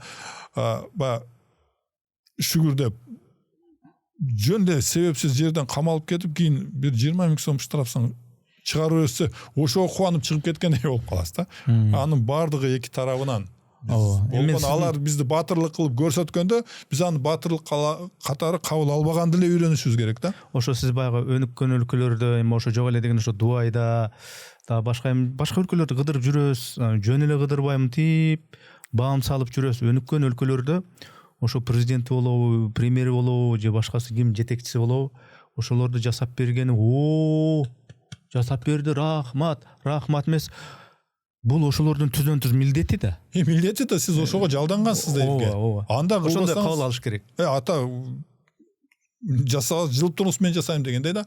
Сиздин колуңуздан келбесе, сизди алмаштырыш керек да. Ошол жолду жасай алып турган балда жакшы менеджер, жакшы жигит таап келишиңиз керек. Кол кылбай турган, милдет кылбай турган. Бир 80 000 эл жашаган микрорайондо жашадык 3 жыл. Ошол жашап аткан жерге бир күнү ошол аткаруу бийлигинен ошол үй бүлөдөн, бул монархияда, ал жерде мамлекет менен ошол башкарган үй бүлө бир нерсе.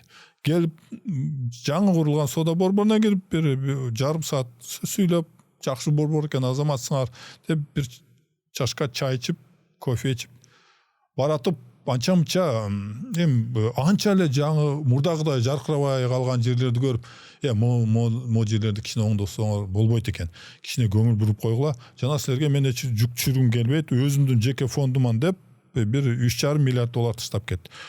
80 миң калк жашаган жерге.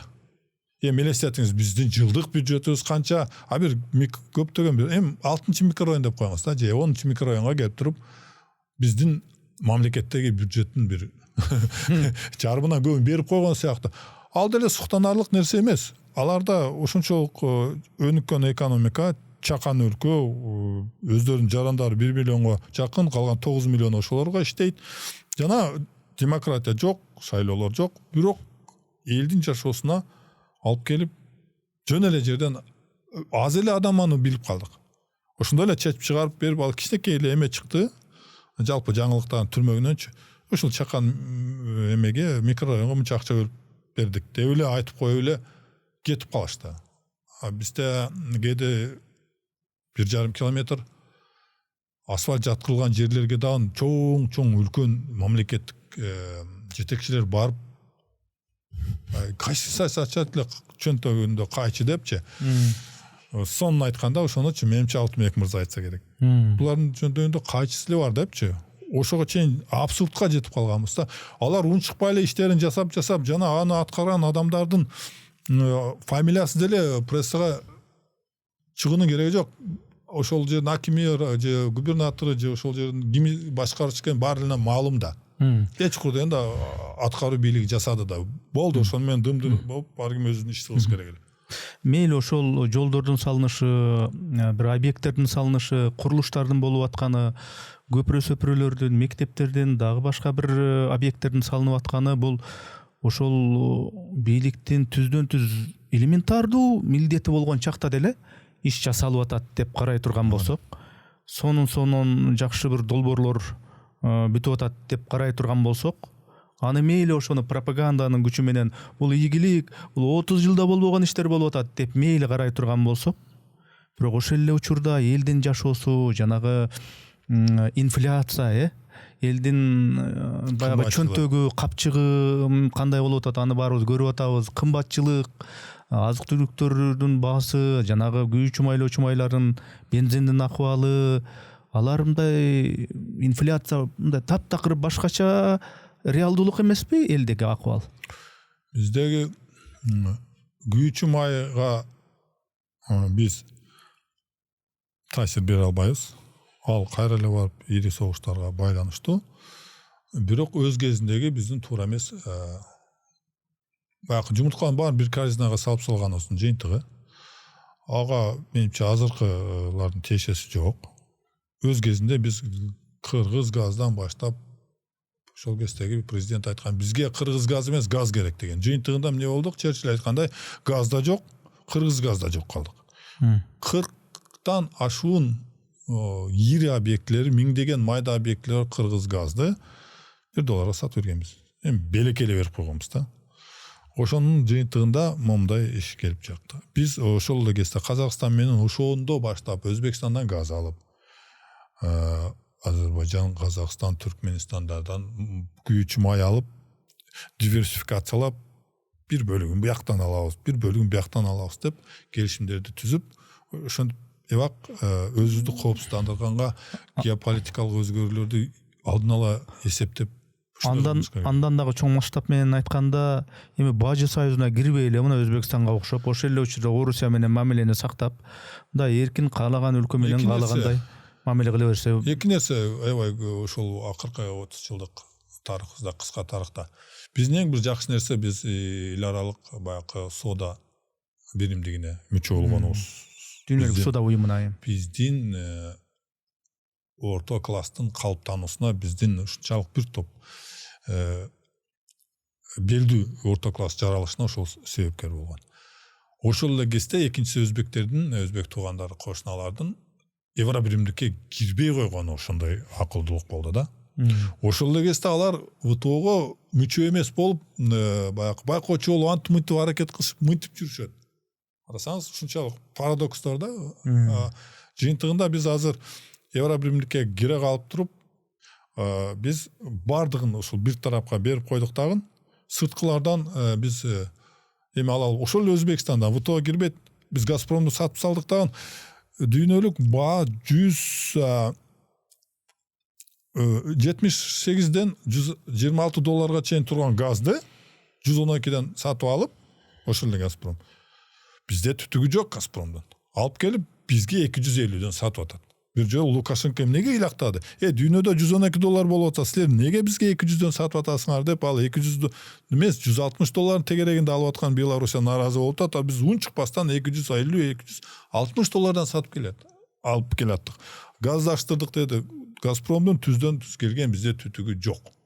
Түндүк тарапта Казакстандан киргизе коет майды, бияктан түштүктө Өзбекстандан газды киргизе коет. Ал деген сөз эми көз боемочулук. Ал биздин экономикалык, инфраструктуралык күйүүчү май тараптан стратегиялык болгон күйүүчү майдан биздин көз карансыздыгыбыз. Демек кыргыз газдын бир утулу бүт баарын бир ошо Орусияга байлап берилиши өтө чоң катачылык. 10 жыл мурда болгон нерсе. Ошол өз кезинде ошол туура эмес чечимге кабыл алгандар камалды, куугунтукталды. Анын четін бир запкалар мен да көрдүм, ошону айткан саясатчылар өгөтөр камалып, жектелип, качып, тозуп ушундай болду. Силер кыргыз газдын сатылышына каршысыңар депчи. Жыйынтыгын көрүп атпайбыз бүгүн эмне болду. Мына ошондо биз башка өлкөлөрдөн да эмес аз ун чыкпастан башка жактан күйүүчү май келип турмак. Күйүүчү май темасы ал экен. Эми жанагы инфляция, элдин чөнтөгү, капчыгы, кымбатчылык биздеги бир кездерде бир топ жакшылап айтылып сүрдүлө баягы азык түлүк коопсуздугу депчи. Биз ошого көбүрөөк көңүл болуш керек эле. Айыл чарбасында 4000ден ашык киши иштеп, паланча миллиард деген сомду өздөштүрүп ушинтип келет, өлкөдө кымбатчылык. Ким жооп бериш керек? Реалдуу ким жооп бериш керек? Министр жооп бериш керекпи? Премьер-министр жооп бериш керекпи? Алардын атынан президент жооп бериш керекпи? Кимдир бирөө бардык сиз жоопкерчиликти алганда бирөө жоопкерчиликти сезиш керек да. Себеби күйүүчү майды таасирин биз чече албасак, эми ал ошондой бүткөнү ал жагы ошондой начар болуп калган. Эч кур дегенде бүгүнкү күндөгү катаалчылыкты баягы экономикалык подушка деп кандайдыр бир резерв каражат, резерв азык түлүктү такай кармап үзбөйчү. Ошол нерсени биз кармап, катаалчылыкты көрүп атканда элди эң эле керектүү гана заттарын биз баягы бир ашкан эт аркы эмес, эң керектүү май, кээде кумшекер, жумуртка, нан, эң керектүү азыктар менен камсыздаганга биз жөндөмдүү болушубуз керек. Анан кийин баалардын бир бөлүгүн аргасыздан, эгер чындап эле ушундай экономика көтөрүлүп аткан болсо, ушунчалык кирешелер көп болсо, биз аны дотациялашыбыз керек. Бирок дотациянын бир жаман жагы бар, ал барып иждивенцияга алып келет. Сиз бир тармакты дотациялай кыла берсеңиз, ал тарап жалкоолонуп, ошондон чыкпай коет дагы, жүрө берет. Өсүү болбойт да. Экономикалык базар экономикасында дотация дегенде мындай баягы допинг сыяктуу кабыл алышат. Дотация бердиң, ошол күндөн баштап ошол тармак жалкоолонот. Ошондо жыйынтыктоо иретинде жанагы суроомдун мен немесин жообун бир жыйынтыктаганда, ошондо көрсөткүчтөр, курулуштар, экономикалык секириктер, өсүүлөр менен элдин реалдуу жашоосу, капчыгы, инфляция тигуну эске алганда элдин жашоосу дагы моундайбы?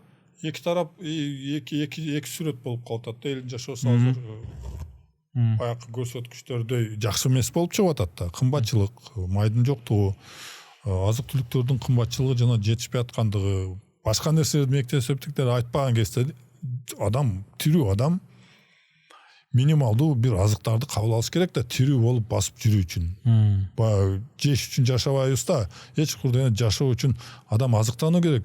Ошол нерселерди эгерде жеткизе албасак, анда сиз экөөбүздүн эмнебиз мамлекет, эмне өсүштөрүбүздөн эмне пайда, телевизордо мактаган көрсөткүчтөрдө, айтылуу КТРдеги көрсөткүчтөрдөн эмне пайда, эгерде биз ошонун бир бөлүгүн, баарын эмес, бир бөлүгүн калкка жеткизип, туугандар, дүйнөдө ун 100 сом турат. Биз силерге мына 50 сомдон камсыздадык.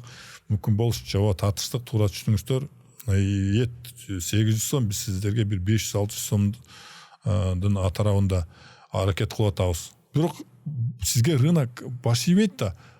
Мына 700 сомдон өткөзбөгүлө деген чыгардык эле. Эсиңизде бир 3-4 ай мурда. Айт бүгүн мен өзүм барып көрүп келдим, мындай баада эт жок. Сөөгү эле болбосо эт жок. Рынок ошондой. Себеби этти жаратуу үчүн, этти өндүрүү үчүн чөп кымбат. Чөптү өндүрүү үчүн май кымбат. Майдын баары бири-бирине байланышкан. Ошондуктан экономикалык тарапка адекваттуу, компетенттүү адамды коюп, ошонун майын чыгарып иштетпесеңиз, жанагы ага эркиндик берип, кандайдыр бир колунан иш келген адамдарды баягы кадр маселесин айттыңыз да. Ошондой адамдарды колдонбосоңуз, ошол адамдарды ишке салбасаңыз, жалаң пропаганда менен элдин курсагы тойбойт. Шайырбек мырза, рахмат анда. Мен бир суроонун баарын берип болдум. Үй бүлө темасында дагы, жеке жашооңуз тууралуу, экономика, Дубайдагы маселелер боюнча дагы. Чоң рахмат анда, ишиңизге ийгилик, атайын убакыт бөлүп келип бердиңиз. Чоң рахмат. Жашооңузга береке. Жараткан Кудай сизди туура акыйкат жолдон адаштырбасын бар болуңуз. Айтканыңыз келсин, рахмат.